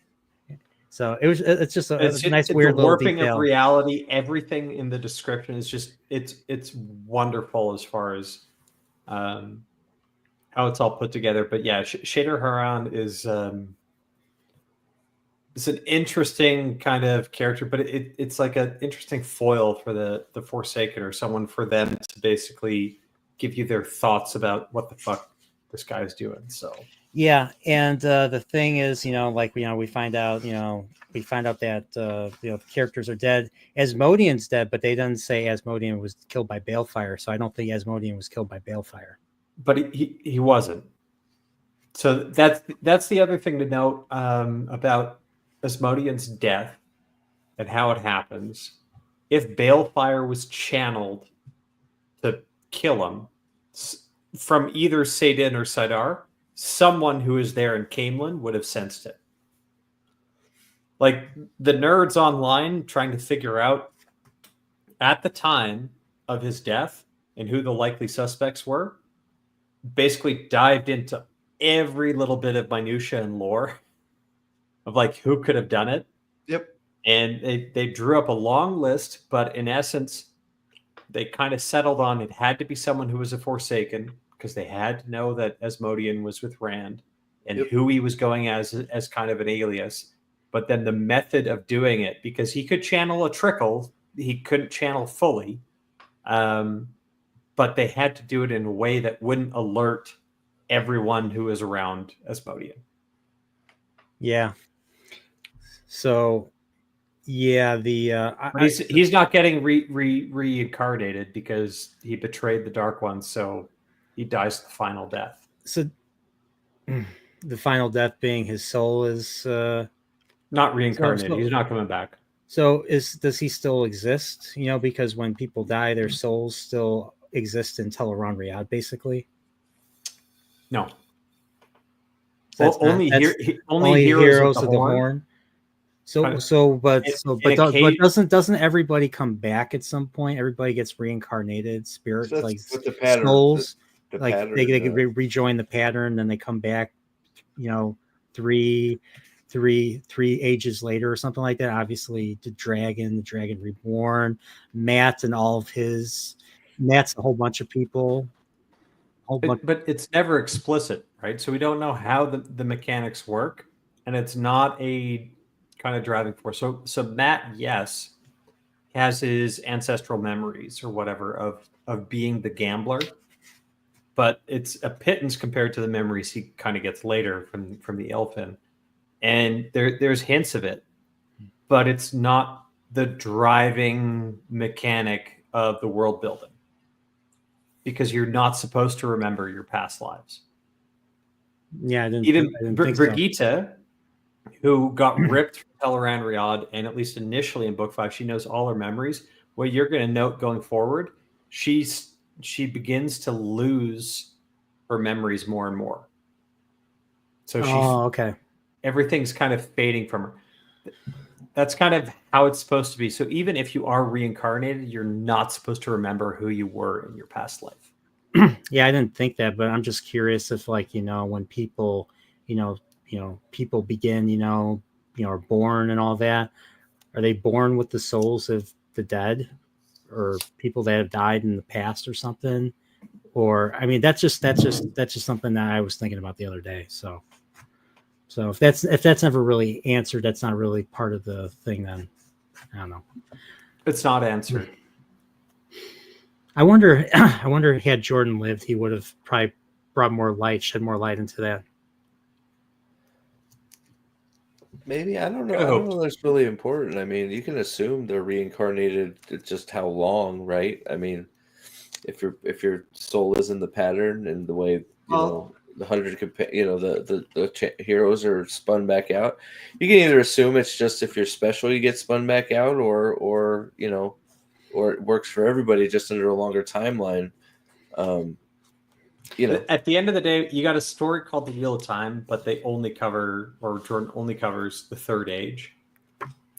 If he wanted to make a magnum opus, he would have covered all 7 spokes of his wheel and had the story like Finnegan's Wake begin and end at the same place. I forget this. Would have been too didn't he say he wanted to do something like that? No, actually, no. He said he wanted to do nonfiction when he finished Wheel of Time in his interview. You know what I'm talking about? I remember watching one of his interviews they did, and he said what he wanted to do after Wheel of Time.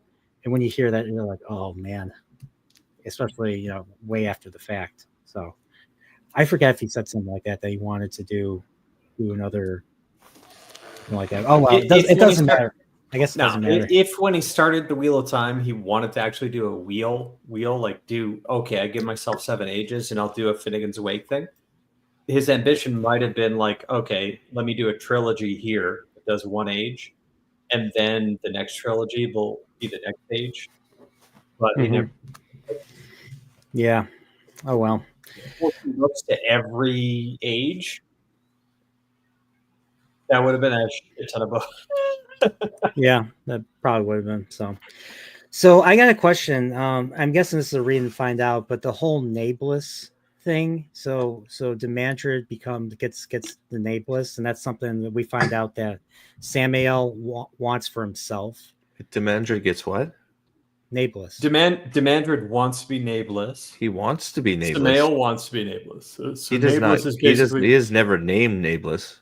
Well, he says, "Would you be nameless?" right here, and then he's like, yeah, "I wish only to serve you." And then he gets Demandred is never nameless. He's never. Mm-hmm. So then what? So was this? Oh, so this was just a deception or something. What was all this that happened? It's just a question. Would you be my champion? Would you be my avatar? He's dangling. He's dangling the fruit out in front of him. Do this, sow chaos, and you will be nameless. He's never named nameless though. Sorry, I guess that's a spoiler. Oh, okay. So he's using him. He's dangling the fruit to say, go do this, and maybe I will name you first among the chosen. And maybe I don't know. Maybe it gives him a taste of something or tickles his balls. I don't know, but that's a key thing to note here too, Brian, is that the Forsaken in the story work against each other almost as hard as they work against Rand, because they're all jockeying for position. Yeah, they all kind of want to be top dog. And if you were a Forsaken, you just got awakened. It's not like, hey, let's all 13 of us come together and decide how we're going to beat Rand al'Thor. Well, they're all trying to figure out how they can fuck over each other to kind of be the top dog for the Dark One. Well, and then Rand al'Thor is the afterthought. Well, I mean, Lanfear wanted to kill the Dark One with the help of Asmodean, and then that got. But that did got she, thwarted. or was that all a ploy? That's the nature of the Forsaken, right? You can't trust anything that they're actually saying. Well, yeah. It's like Aldan says, right? I mean, things get real when the nameless is actually nipples. Not that, the other one. Things. Everybody get real wants to be the nipples. When we actually get a nipple, things are getting real for the Dark One. Is this some sort of joke like Nameless is nipples or something? Apparently, I don't know it. It's new to me. There's a fat YouTuber called Nameless who's insufferable. Oh, I've seen. You call them nipples? You call Nameless nipples? I didn't know that. Sure, sounds good to me. Why not? Nate, call them tipples like Boogie. Zipper tits. Oh, did you see that Boogie? Did you see that Boogie thing? Oh yeah, of course. Like the whole internet saw it. Yeah, of course. Fucking piece of shit.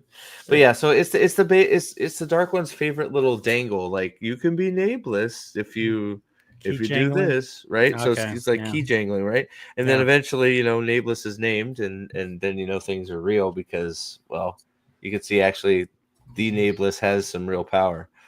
They're real, but they're not real because he can always swap out that nameless for me. Yeah, it's true. So they don't stop. Like, it's the aspirational goal of the Forsaken. The bigger point is to bear in mind going forward with the amount of Forsaken that are left. Keep in mind too that Arengar and Osengar are not really widely known amongst the Forsaken as having come back. You've got nobody knows except for the Dark One. Yeah, Shader Haran. You've got 2 factions now, or 2 kind of so the alliances that were established amongst the Forsaken. You had Grandal, Ravin, Samael, and Lanfear. They were like a quadrilogy, and now Lanfear is gone, and so is Ravin. So Grandal and Samael are kind of the leftovers from that.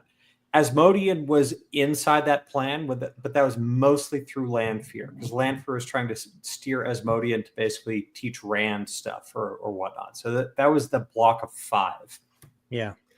The other 3 to be aware of are Demandred, Semirhage, and Masana. Those 3 are also in cahoots. Yeah, so Masana is basically she is the one that's in the White Tower, basically. So we find out she's in the White Tower, and it seems like she's the one. Spoilers, but you're not wrong. Well, I mean, we find out for sure in I think Grendel reveals this to Samael, because Samael, Samael basically demands stuff of her. So I actually thought the Grendel Samael chapters were interesting. I'll say they're both trying to you're right. Samael is trying to figure out what Grendel is saying, or why Grendel is talking about, she's did some of her. So she loves to play with like Robin. She likes to play play with that pretty things. Yeah, with pretty things. What's the name of that spell? It's in the back of my mind. Compulsion. Compulsion. Yeah, compulsion. She likes. Well, to play she's way better than Ravine at compulsion. Like she's the master. Yeah, the puppet master, basically. Grendel is the master at compulsion. Yeah. Yeah, and I know we find out that she is based in Eridomon, and she plays like she uses she disguises herself as like some invalid, some rich invalid that has her own has her own little like you said, pretty things or pretties or something like that. So I'm trying to remember what the takeaway from that one chapter was. So, like she has like people from like what's the name of that kingdom all the way east of the Aiel Waste. It's basically the Karth. Shara. Okay. Yeah. So she has like the king or the prince of Shara, like the brother and sister. Chaboté and the Chabot town, and it's like all what Jordan is doing there is basically introducing a very wacky, weird culture. A culture that nobody knows about, totally isolationist. If you go in, you're dead. So nobody knows anything about it. So it's like Silk Road China. So was this just her being vain, and Samuel is trying to figure out if she was trying to figure out what her scheme was through her words, trying to read in between the lines or something. Grendel. So again, getting back to those blocks. So we got 13 Forsaken. So you had a block of 4. 2 of them are dead, essentially. So is Grendel supposed to be named after the Beowulf character Grendel, basically? Yeah. So is she she's basically a monster, basically? You could say that.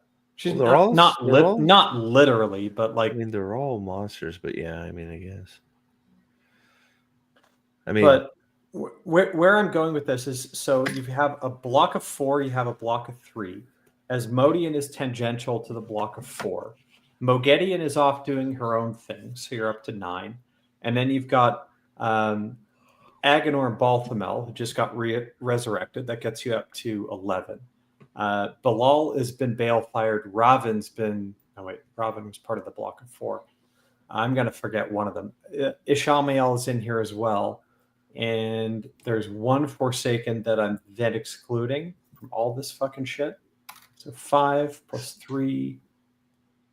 I think you named them all. You named them all. You got Masana in there. Masana's the one is always. Yeah, it's Masana, Semirhage, Demandred, block of 3. Right. Yep. Then you've got Samael, Ravine, Grendel, and Lanfear is 1. Asmodean is tangential to that. So that's 8. Agenor, then you've got Agenor, Balthamel. It's 10. Dead. You've got Ishmael, dead. Asmodean. No, you said Asmodean. Right? Said Asmodean. So Simmer. Ishmael, we have Bilal, Lord Salmon, Bilal, And if I'm gonna do this, I usually just need to. I think you said them all. You said them all. You just so...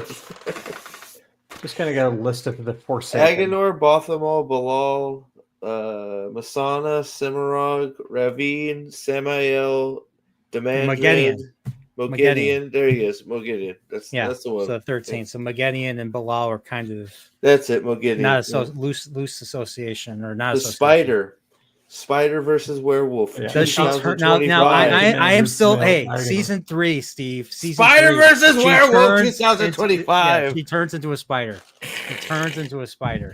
I had them all. Okay. And as long as Perrin turns into a werewolf, Mogideon can turn into a spider. It's all good. I'm ready for it. I'll give it a 10 out of 10. I am ready for it. You can have the dragon in the background flying around like Dragon Rand. If you want to add that in, fine. I'm good. I'm there for it. What's the name of the spider in what's the name of the legendary spider in Lord of the Rings? The Shelob, the father, or the the one that's like Godzilla size but bigger, huh? I don't know. What is it again? Is it Ungoliant? Ungoliant. Yeah, Ungoliant. Okay. If I don't get a fucking werewolf spider throwdown, I'm gonna be disappointed. You know that. Somebody. Damn it, Steve. Damn it. You know you want it, Dane. Like at this point, why not? We can have some fun at least, right? I mean, come on. No. all I'm saying here is, Brian. Going forward with the Forsaken, what's important to know is who is in cahoots with each other. Yeah. Right? It was a Grandal Samael. That'll be a relationship going forward. And whenever you see Demandred, Semirhaj, Masana, that trifecta. I'm just going to go ahead and disagree with you about Asmodean too, but that's for another time. So, I mean, I'm curious where this whole Semirhaj thing is going, because all I've seen her do is knit and torture people, basically. That's basically what she does. She's exceedingly good at it. Yeah. Yep. Okay, so she tortures. She loves to torture people, and she knits when she can't torture people. Yeah. So So I don't know who this Cabriana Macandis is. This Aes Sedai, and then there's a warder. The warder just don't worry about him either. No. Well, I thought what was interesting about the warder died of pleasure.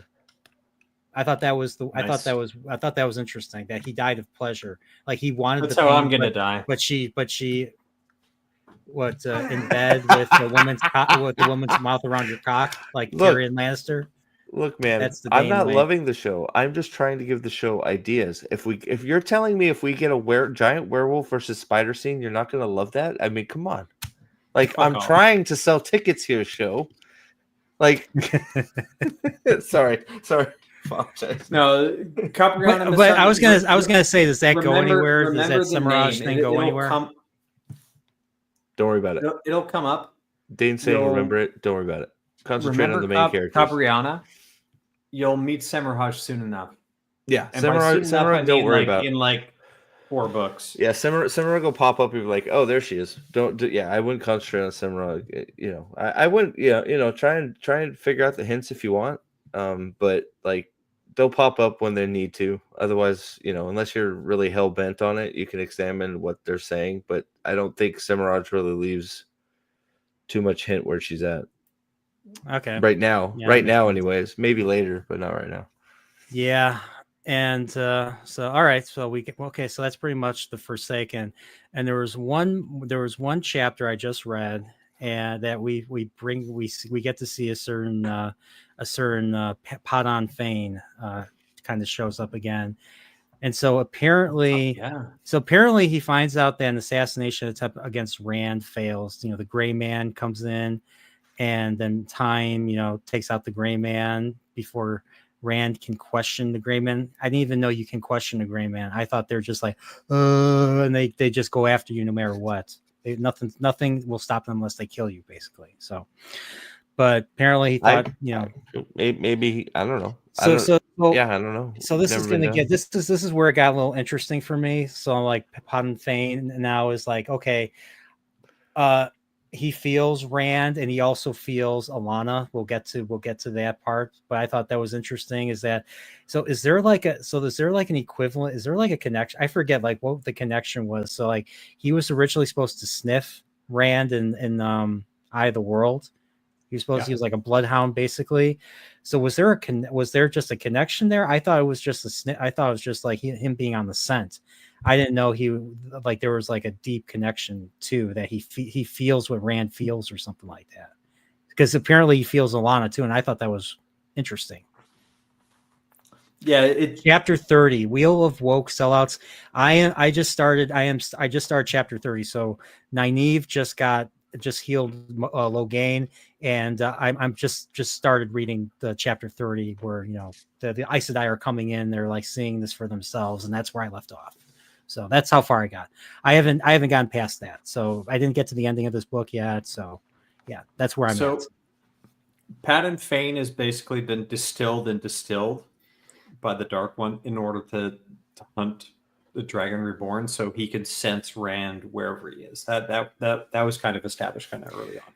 The only interesting thing here is I know I asked this earlier, but like distilled. So like what went away from Padan Fain? His humanity, or something? Is that basically what got distilled? What gets like you go back to the Eye of the World and you kind of read that chapter towards the end where Moraine is explaining who Padan Fain is, and like a dark friend doesn't even begin to describe this guy because he swore his soul to the Dark One like years and years before, and then he was sent as a hound to the Two Rivers, and then he had his essence distilled, basically like his soul ripped out of his body.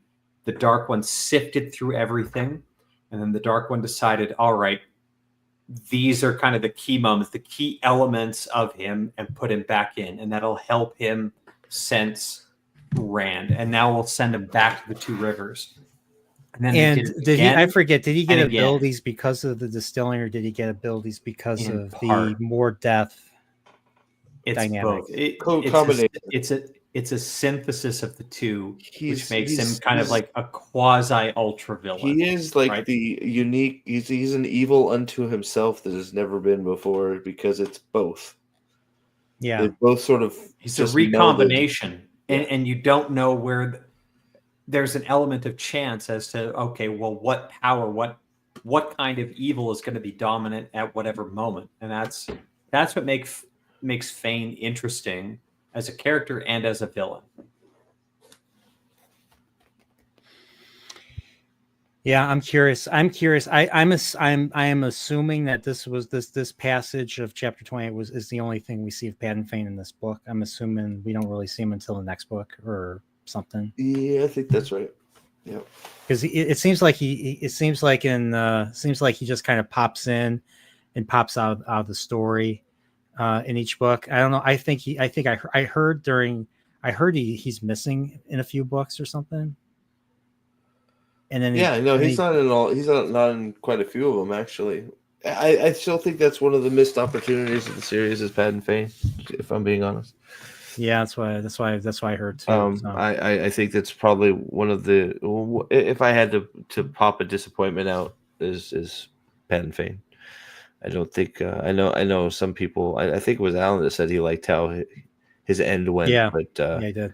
I think Padan Fain was criminally underused, in my opinion. But the other thing to point out though, chapter 26, connecting lines. After Rand is watching the Chaldeans practice cavalry, he goes back through Camelin, and a man in a white cloak tries to assassinate him with a crossbow bolt. Yeah. He stops the bolt, but a maiden of the spirit takes the crossbow, and then he's tempted to use balefire to kind of undo that. That guy was actually one of Padan Fain's white cloaks.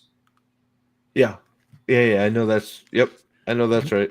Is it hinted in the chapter? I did not. Yeah, I did not pick in the chapter. But it's a white cloak. It's a scruffy and disheveled, doesn't look at all like a white cloak, and the only ones we know that are like that are the white cloaks that he corrupted down in the Two Rivers. So it's the guy that Rand burns, that shot that initial shot. That was one of Fane's White Cloaks, basically. What about the guy with the blood on his face and says, "Go to Pedro Nile and deliver him this message. I will hang him just like I've hung your friends," or something like that. Right. So Rand thinks it's actually Pedro Nile that's ordered the assassination, but it's more. Yeah. So Fane had a cadre of White Cloaks that were dispatched to the Two Rivers, and through his presence, because he corrupts just like the dagger corrupts. It's exactly how he corrupted the jailers in Feldara that helped set him free and whatnot. He's got a corrupting influence on everyone around him. So keep that in mind whenever you see Padden Fane. Who is he with?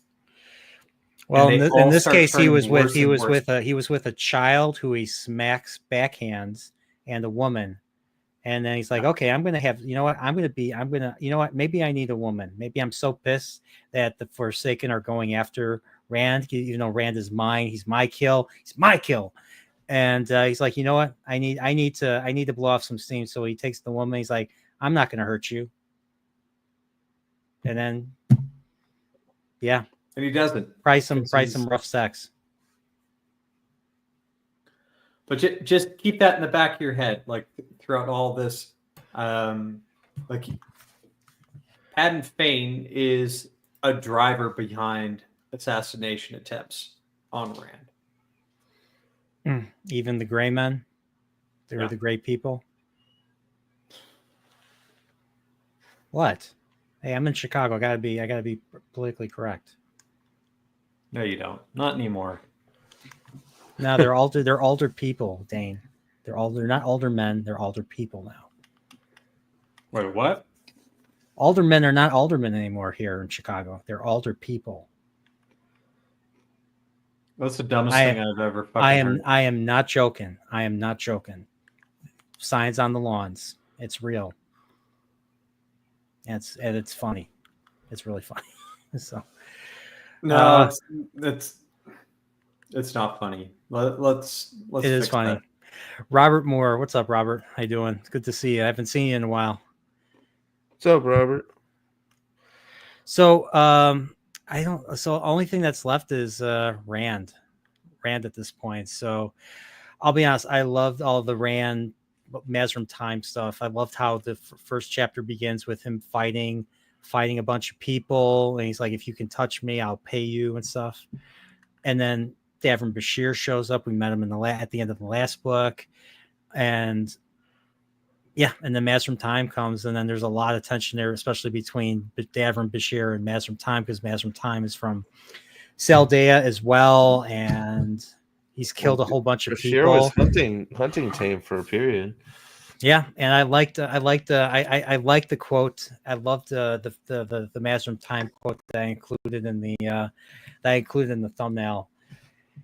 What did I say? I don't remember what I said. He's like, they came at me. They drew 4 daggers onto me. And he's like, I could have killed them. And he's like, time. And yeah, I thought that was great. I thought that was a great moment. He just basically destroyed their souls. It's fucking awesome. Is that what it was? I wasn't. He turned them into servants. I think he used compulsion of them. Okay. Basically, rob them of all free will going forward. Okay, I did not. I wasn't sure. I wasn't sure what to make of that. I wasn't sure what to make of what he was saying. So I didn't like. It just said they wanted to become servants. Basically, I wasn't sure what that meant. So yeah. So it meant something. I just didn't know what it was. I didn't. It didn't. It did. It. I wish. This is the type of thing that frustrates me. It's the read and find out stuff. It's pretty messed up. So it does get explained later. Yeah, I'm pretty sure. I'm pretty sure. But what he does is basically Mazrim Taim delivers these assassins a fate worse than death. And what he says to Bashir, which is exactly what riles him up, is basically a taunt, being like, well, I didn't kill them. Yeah. Yeah, and that was Right. great. That was great. That was a great moment in the audiobook. So that drew me in. That drew my attention. Sometimes I tend to doze off during audio listening to audio reads, but that kind of drew me back in. So I did like the black I did like the black was the Black Tower or the farm. They don't call it the Black Tower yet. The farm and all that. Oh yeah. So I all I remember from that is concentrate, and then of course there's a lot of Luce Theron talking about the Forsaken, talks about all the different shadow spawn, and we first hear about Golem. We first hear about a Golem, basically. I'm curious. Oh. I'm curious what a Golem is. Oh, it's gonna be so good. You're gonna love Golem? I don't know. Ask Agnor. Oh. So I'm taking it's the thing that killed the two Black Aja in the Shadow Rising. The ones that were tied. No. No? I thought what killed I don't think so. I don't know why the Golem because those two Black Aja that were in prison somehow died. I don't think so, because the Golem would have done something else in Fires of Heaven. I don't. If you'll see the Golem. You'll see the Golem in this book. I'm not going to tell you who he kills. Yeah, but Samael just found it. Yeah, because there's like a box or something. There's like stasis a time box, capsule, a stasis box. Yeah, Samael just found it. So is a stasis box like a stasis, like a pod or something? Yeah, like, just think of it like hibernation pod, basically, like something out of Alien. Pod, yeah, think of it like that. Little box, put stuff in so it doesn't decay to time. And it was keeping a Golem, a creature. I'm assuming it's a humanoid creature or something. Top of the food chain, baby. Top of the food chain. It's yes. We're not going to spoil anything for you, but it's fucking epic. It's the worst. Probably the worst Shadow Spawn? Yeah, probably. Is it? Is there only? Is there more than one? There's 6. There's only 6 ever made. And I'm taking it like the Murdral. They were freaks of nature, or were they intentionally created? I don't. The Murdral were a throwback of the Trollocs. So enough Trollocs fuck each other, right? And then eventually a Murdral will come back because it's a throwback to the initial process human of genes. making a Golem. I don't know that we get the process. No, we don't know how they're made. Only that. I'm assuming they were rare, so they were exceptionally rare. Yeah, 6 and only they don't know where the other 5 are, right? So I'm taking it. Oh wait, no, the 4 are gone. I think there's only one unaccounted for besides for the one we know of, or something like that. Well, there's a theory, but this is also spoilers, so I won't get into it. As to maybe we've seen one, but it's tied into an observation that Matt makes in a later book. So. When Brian gets to that, we can discuss it as ad nauseum. But I don't remember this, so that'd be new discussion to me. I didn't. So I'll ping you. I'll ping you after the fact. Okay, yeah, I haven't heard this one, so yeah. Okay, but Golem are cool. It's a cool fucking their adversary going forward, and there's. Well, I've been waiting for something really dangerous to show up. Basically, because the Forsaken have not really, Nazrim Tame isn't dangerous. Oh no! Not that we now know. Well, I don't know if he's dangerous, but there's good tension. I like the tension there, and he apparently is powerful enough. Nazrim Tame he's basically the number right now. He's the number 2. I'm just gonna say channeling. Rand should have listened to Luce Theron. Biggest mistake. Yeah, trust the crazy guy in your head. Tame in the Black Tower are Rand's biggest. Well, biggest mistake and best and savior at the same time. It's interesting. I'll keep that in mind. So. Yep. And I think the only other things that happened to Rand, obviously, we already talked about the assassination attempt. both assassination attempts. Did we talk about the him becoming him? We did talk about Alana binding him. Oh, you mean to the her. mind rape? Yeah, that happens. Oh, is it? Is that it? Is that's in Lord of Chaos That's that she early in Lord of rapes him? Chaos that Yeah, she chapter binds 10. Miss Rand. Yeah, fuck Alana. She gets every bit. She gets every bit what she deserves for that too. By the way, so fuck her. I still even book Alana. I still think of her as creepy Alana. Maybe not as creepy Yeah, as I don't, show not at Alana, all. but still. No. She's not getting DP in the book series like she does in the TV series. She wants it later though. She wants it. Yeah, this the chapter 10, the saying in the Borderlands, was actually, I really enjoyed this one, not just because of Alana and all that, but the fact that he maybe not the first part of it. The first part of it was just him walking around and well, let's say Robert Jordan this. describing things like usual. Oh, God, But it was when he gets to the inn and he finds Matt's sister and a whole bunch of girls from the two rivers. The only thing I'll say is it ends up being very important that she bonded him. Okay. Yeah, I figure I there's don't want to. there's a reason for more that. than that. The plot can't happen without it. Not that that's the only thing. It's extreme. It's not a good thing, but it's extremely important that she did it. Oh, Actually, I think I know now, because I know what happens to Rand. I'm curious if this bond, because they're going to escort him.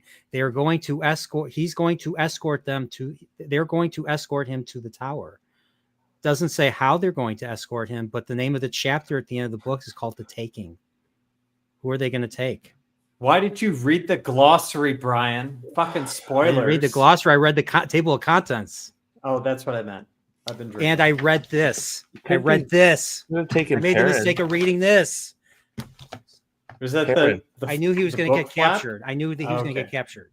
So, yeah, I know he's going to get captured. Yeah. I don't know how he's going to get captured exactly. I don't know what's going to happen after he gets captured and how it leads to... Oh, it's even better. Oh, it's good. But I'm assuming, now that I think about it, I'm assuming Alana is going to help find him. Or maybe, I could be wrong. That would be logical. That would be logical since she can feel him, yes. Yeah, so. She is the instrument. She is the tool that leads to what Rand happened. got mind raped, and it turns out it was for his own good. Yeah, for his own good. Yeah. Fucking hell. Oh shit. But yeah, I like that whole sequence. Like it's not like he didn't he cut them both off, her and Varen. Yeah, he was betrayed, right? He was basically like, Alana said, "I will not harm you," so she didn't lie to him, and she basically, all right, let them go and let her inspect him, and then she fucking bonded him. I was like, yep. You said you wouldn't harm me, and it's just like, I didn't. If anything, I gave you all these benefits. Yeah. What Alana didn't know is she now gets to feel try and fucking bond the Dragon Reborn. He's not no ordinary guy. Well, doesn't she double over in pain immediately? And she it's basically the Aes Sedai can compulse their warders up to a point that you could a regular Aes Sedai, if they really wanted to through the bond, could basically make their warder do anything. Well, I'm just saying, just from all because the warder bond, the feelings go both ways. So all the pain and bullshit Rand is just ignoring, she can't ignore, and it's overwhelming. Well, she has the wound in her side, which just shows you how strong a person Rand is. So that comes more to the forefront in a later book, though. Yeah, it's true. Yeah, and then of course after that, I thought it was interesting the chapter after that with Varen's point of view, and learning that she's kind of like, so she's been making plans for over 70 years according to this. Mm-hmm. And Yeah, I'm really curious what's going to happen with Varen. Varen's probably one of the better characters I like. I liked her in the Great Hunt, and I did like the one chapter she was in Dragon Reborn, explaining to Egwene the whole, Balsamon, Ishamael connection, riddle wrapped in along with enigma. along with the hotel. She actually gives Egwene the Teleron Riyadh ring, if I remember correctly. She's the one that does it, so she's the one that used it before. So I'm curious what's going on with her. I mean, I know she is a certain Saving the thing, world, but I'm baby. curious. I'm curious where she is. I'm curious what her allegiances are, or something. She's saving the Find world, out.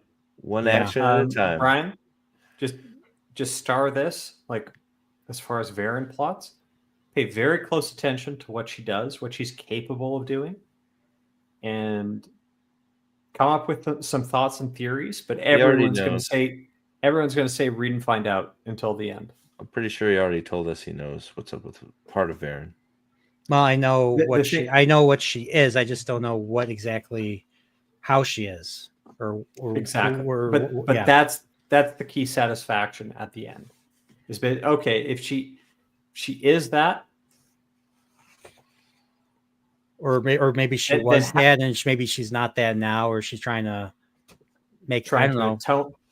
You don't know, but that's a very good payoff at the end. It is. Varen is one of the most satisfying payoffs that you'll get. 100%. So pay attention to it, study it, jot down your thoughts as you read, kind of from her perspective. It'll pay off at the end, guarantee. Okay. I don't know how much there's left to talk about with Rand. I know there's Rand finds out that Tigraine is his mother, his biological mother. That was a very powerful. I think that was tellings of the wheel. Mm-hmm. I think that was a powerful thing. He's getting all the Camelin.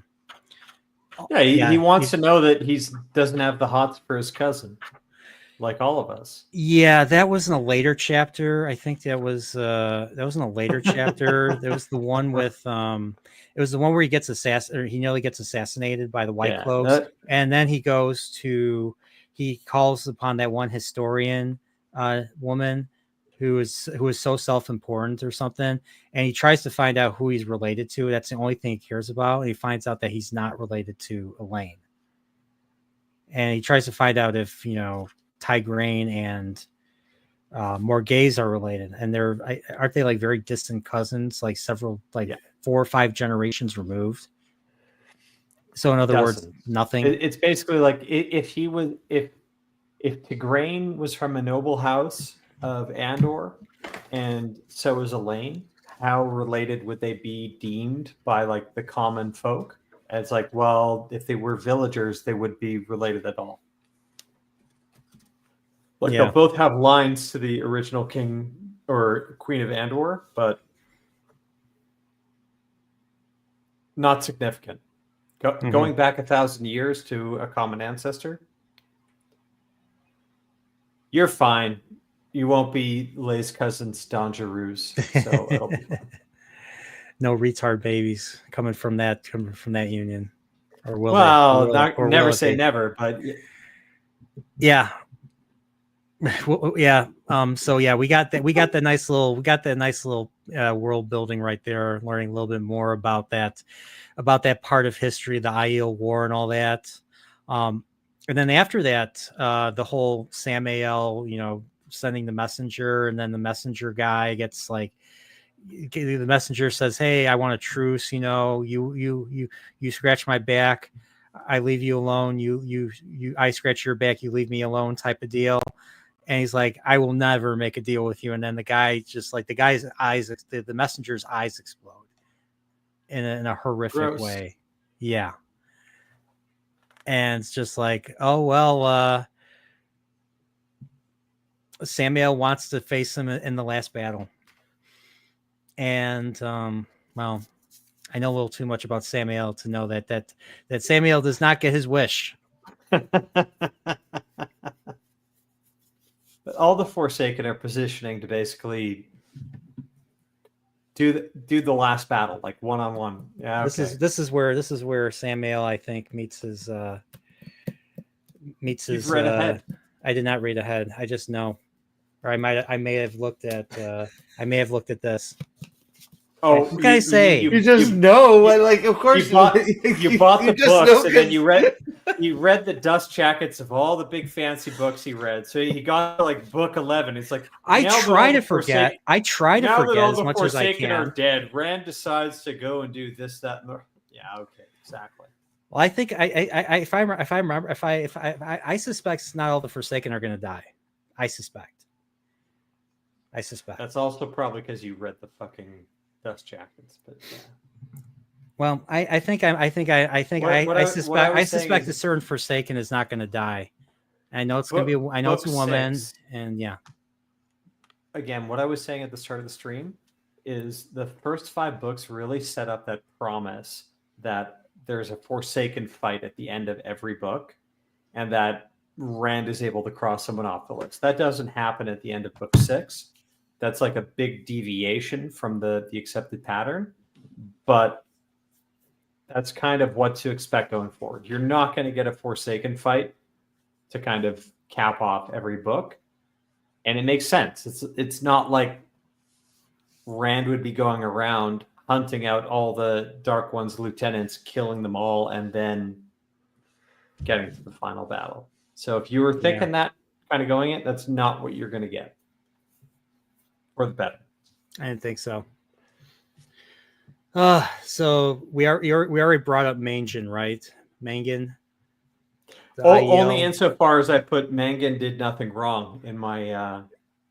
So I thought it was interesting that I thought it was interesting that because of the presence of the Aiel and Kyrian, like the culture is kind of shifting, especially with the young folk. They think the Aiel are cool. I mean, this is the 90s. These books were written in the 90s. So, Brian, the Aiel are punk rock, basically. You know, they got tattoos. Here's the fucked up thing, okay? Why are the Aiel on Rand's side? It's because the wise ones had a prophecy, and they know that, like, he's going to come, he's going to take you, he's going to change you, he's going to break you and destroy you. But a remnant of a remnant shall he save. This whole thing about the Kyrianen adopting Aiel ways, even improperly, right? Whether it's down to, like, I'm going to have a dragon tattooed, not in gold, but in ink around my wrist. Or what you see a little bit later with the warrior societies of, like, people dancing the blades. I don't know if you saw. I'm pretty sure in the same chapter there, like, Ruark was bitching about that, right? How people are, like, trying to do duels and do Jieto, but with swords, which is, like, completely alien to them. Yeah. What has to be in the back of your mind when you're doing this, as well as in the back of the mind of the Aiel, is that they know they're going to get destroyed in the last battle, kind of coming forward. But a remnant of a remnant is what Rand is going to save. Is the remnant of a remnant these fucking tree-killing Kyrianen adopting our ways, our Jieto, but in the completely wrong way and utterly bastardizing it? This doesn't really go anywhere, but it's food for thought, and I've always kind of liked it. Wait. I didn't get the last. I'm sorry. I didn't get the last part that you were saying. Your last. Yeah. So all the Aiel, the reason why they're on Rand's side is they believe a remnant of a remnant will survive. Is going to survive, and they're doing it because they think the tiniest little bit of our culture or the tiniest little bit of our societies, we're going to make it through. But if that's the prophecy, and you're now seeing a remnant of Aiel society being transposed onto Kyrianen society, what if the Kyrianen, who are trying to take up Jieto, but in a bastardized way, what if that's the remnant that gets saved ultimately? Wow. I didn't think of it that way. When you think about it, that's really crazy. But that's fucked up from an Aiel's perspective. So if an Aiel is actually thinking, and so you put yourself in the head of a Ruark or a wise one who's thinking, okay, I know the prophecy. I know the only thing that's promised is a remnant of a remnant that gets saved. But here I'm seeing a remnant, essentially, or a derivative, which would be another word for it, right? A derivative of our culture is if enough of these fucking tree killers take up what they think our culture is that a fulfillment of prophecy? Because I am not fighting the Dark One, gnashing my teeth or whatever till breath is gone, till sweat is gone, till the last day or whatever, to spit in sight blinder's eye. Why am I doing that in order to save people who basically duel the blades? Yeah. Okay. Yeah. That makes sense. It doesn't fully pay off. Like this is my headcanon. Yeah. But this is just helping me to explain to you why the Aiel feel fucking raw about the Kyrianan doing this. Yeah, I mean that makes sense. There's a bit of insult, but there's also a bit of worry. Is this the future we're trying to save? That's possible, or I just thought they were just. I just thought they take their beliefs, they take what they believe really seriously, and you see a mockery of it, and it's gonna offend those that are deep believers. Whether I was thinking of like religion. When I was thinking of like religion being used kind of like heavy metal uses religion, a lot of Christian symbols and all that, and how like it's a lot of people, especially older generations, just are just don't approve of that. That's kind of where I was getting at with that's kind of what I thought of the Aiel, but just taking it to a higher degree. But Steve has to go, so sorry, man. I know you have to go. Okay. So say your piece. Say your piece. Say why I have shit takes. Why I'm all wrong about I didn't say that. Chaos. I just wish. I'm telling you, say it. I just wish you haven't stumbled into so much. That's all. So, but yeah, no, thanks for having me. Anything you want to promote? I know you're reading this book. I know you're doing a whole bunch of what's happenings. Anything you want to tell? I just do those randomly. We're talking about maybe Saturday doing a Wheel of Time like book types thing. Just talking about our favorite scenes from the books. Maybe just sort of having a round table, letting everybody be involved if people show up. Something good. You can't have me because it'll be spoilers. So you get it's a band. You should call it a bandporial. You should call it a bandporial. Well, exactly. Honestly, Wheel of Book sell it. I'm going to watch the Wheel of Time now, show right now, just like you said. If they were true fans, like all the favorite scenes would be coming from like book 6 and before. Well, there's a ton of them there. Well, no, I like book 1 is. I mean, they're all over the place. There's good scenes everywhere, right? I mean, come on. Right, so I like a spanking scene in book 11. What's that? There, I said it. What game? What's? I like a spanking scene in book 11. There's spots for several of them, but spanking. Many spanks, yes. No, this one's all right. I know what you're talking about. No, I know about the spankings. I know about that. Relax. All right, I gotta roll though. Thanks, guys. We'll see you next time. All right, see you, Steve. Bye. And then there were two. Oh. I don't think there's much. I don't think there's much left of Rand. I know there's. I mean, we already talked about the assassinations. We didn't talk about the him going to Shader Logoth and the Master Haman and the other Ogier. Yeah. So lo and behold, so they're trying to chase down Loyal, and he drops them off in the two rivers. But what we know is from the prologue that Perrin is already coming back. So, yep, they would have been better off just staying in Camelin, those Ogier, but the pattern has its plan. But in essence, it takes them even longer to find Loyal. Wait, we're in Camelin, so I'm trying to remember when because he goes in between Camelin and Kyrian quite a bit in this book. So yeah, maybe they came to Kyrian. I forget. Actually, this probably was in Kyrian. Because didn't they come from that same steading that they went to in the Great Hunt? Yep. Yeah, so it was probably I think it was probably Kyrian then. Okay. Yeah, you're probably right. I forgot to talk about the university. So there's he meets so we run into some of the same people, like the one guy that created the magnifying, was it a magnifying scope or something that Rand used to Tovir uses yeah. lenses, and then he used that in the battle to liberate Kyrian. But that was the genesis for basically a university. So Rand is already thinking ahead. So were there no universities in the Age of Legends, or did they just not survive because the world broke? I think it's the latter.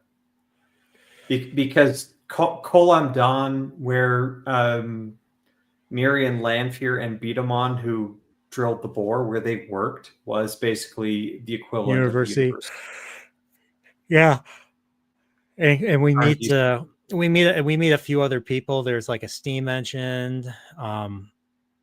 We're getting into like a steampunk territory here, with some of these guys. And then there's this guy named Herod Fell, who we get a very interesting conversation between them. It was like the closest thing to like a Rogan style conversation, because they're talking about all this deep shit, especially about the nature of the Wheel of Time and the Dark One. And they're talking about, and this is where I kind of asked the question, like is it the last battle? Is there another last battle? Is there a last battle? Where does it begin? Where does it end? Well, is it just a beginning? What Rand is going for is basically if there was and what Herod Fell is pointing out, like if time is cyclical, which they all believe, right?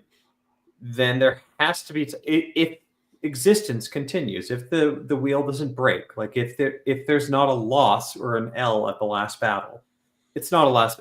So do they know for sure if time is cyclical? I mean, we know that there's a wheel of time. We know there's a pattern, but is time actually cyclical? It's built into because of what Robert Jordan said, like, maybe it's not, because that means change would be impossible. So I'm curious if that's his way of saying that. And it repeats, and there's derivations and whatnot, but the belief is definitely time without end, a creator at the moment of creation, and then it's that preamble to every chapter 1 about ages and then the Dark One is sealed in Shale Ghul from the very beginning as well by the creator. Well, that's and then he asks about the nature of the boar. Like, was it always a boar? Was there never a boar? Right, but that's a catechism about the Dark One being sealed away from the moment of creation, can't touch me. That's not necessarily true. But what is true, if within this world, so the time is cyclical, if there was a time where the Dark One was sealed away, and now he's not, there's a patch over it, if you run full circle in your history, there needs to be a time when that was all healed, where he was sealed away properly. That's what Herod Fell is telling Rand. Similarly, they know that Sidene was not tainted prior to the Dark One's touch at the end of the Age of Legends. Means there has to be a way to take the taint away. That cannot become a permanent feature of the wheel going forward. So there has to be a way to get rid of it. That's the type of philosophical inquiry that's going on with Herod Fell. I see. Okay. I think other than that, and the whole, the Ogier, they come, and I think the whole point of them going to Shader Logoth in this was so that Rand could find more gates, if I remember correctly, more what ways they're gates trying to do, so that he can seal. Yes, the way gates are the big risk, because Shadow Spawn can't move through regular gateways. They'll die if they go through a traveling gateway that Rand is using right now. Yeah, they can't pass out of the pattern. Because they're soulless or they lack something. They'll just die going through it. Yeah, but they can travel through the ways. But the ways have been built basically by every major city. So unless you go and seal them, take the leaves away, or put all the leaves on the outside of the gates. Why then Shader there's a big Logoth problem. in particular? Because one thing that was, I mean, you know this, you've read the World a billion times, is that the Shadowspawn do not want to, they avoid Shader Logoth. It's at all. one of the ones he knows about for sure. Right? So Yeah. he knows about particular cities, and it's on the way. So he's basically just like, all right, well, this is one that we know about. Let's go and get this one done. I forget, how does he know about it? Was it because of the Shadow Rising? Because of the like, or there, did they actually see it in Eye of the World and we just didn't know what it was? I don't think they saw it, but they know that it should be there because it was a major city from the because isn't there was a grove right over there? There was a okay. All right, so that's probably why. Okay, that makes sense. And then they, of course, they lose an Aiel that I didn't know existed until that chapter. Yeah, Leah. But the other thing about why Rand would want to do that is if you're giving Elder Hammon and these two other Ogier a mission to go out and like, let's start sealing these waygates, or let's do this. Yeah. Although now he gives that mission, minor spoilers, but he gives it to somebody else a little bit later. But it's like, if this is a task that needs to get done, let's do it while I have a contingent of Aiel with me and like 100 people. Let's go, because it's super dangerous to basically tell someone to go do it on their own. Okay, yeah, that makes sense. Do we ever find out what happens to Leah? Yeah. Is that read and find out? Okay. Yeah. And I think this is actually a great place where to leave this off. So I actually felt a little emotion because he brings at the end of the Shader Logoth chapter, he brings all three of them, Loyal's mom, Loyal's bride, and Elder Hammon to the two rivers through the gate, and he goes out there and he sees people, and I think he has a very emotional. He has an emotional. Yeah, he sees his old house. He has a very emotional moment, and I'll read this last chapter. I thought this was great. A moment longer, Rand stood there.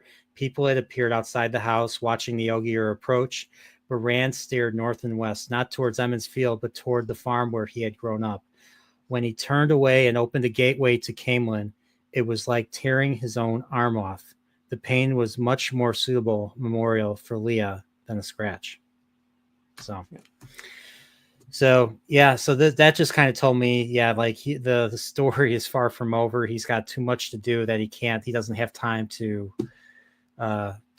visit or to go back or anything like that. And it's tough. It's a tough one. So I figured this was a great place to end the stream. So I'm going to try and see if I can finish this book within 2 weeks. So I'm at chapter 30 now. I still have another 25 chapters and a epilogue to read. So I'm more than halfway through the book. So I want to experience the end of the book. I want to experience the payoff that you guys all know about, and all have really, have jizzed all over, like everything, like that's how good this ending is. Like, you just, makes you want to. Let me wipe. Sorry. You said I hope my word. Yeah, I hope my words didn't like taint you or something. Now you're feeling sticky now. Ugh.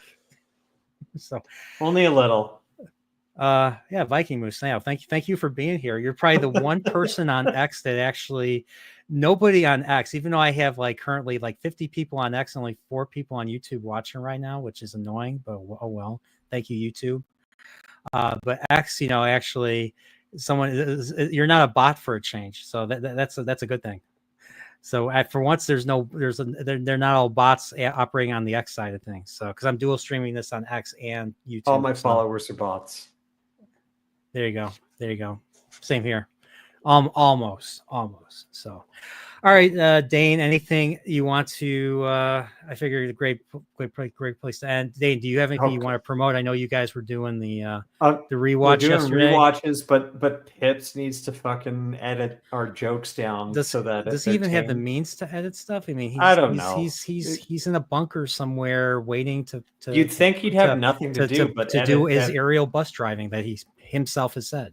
Aerial bus driving. It hasn't happened. Anyway, we're making progress, at least kind of in the background. So maybe there will be like a good drop of like tons of we had good fun yesterday, like talking about season 2. Surprisingly, you guys. I mean, I'm surprised he got through it without drinking because he can't drink on where he's at. So I don't know how. And Alex couldn't either because Alex had to go to the gym afterwards. So it's like we had 2 sober. It was nuts. Well, not really. Like I'm more than made up for it.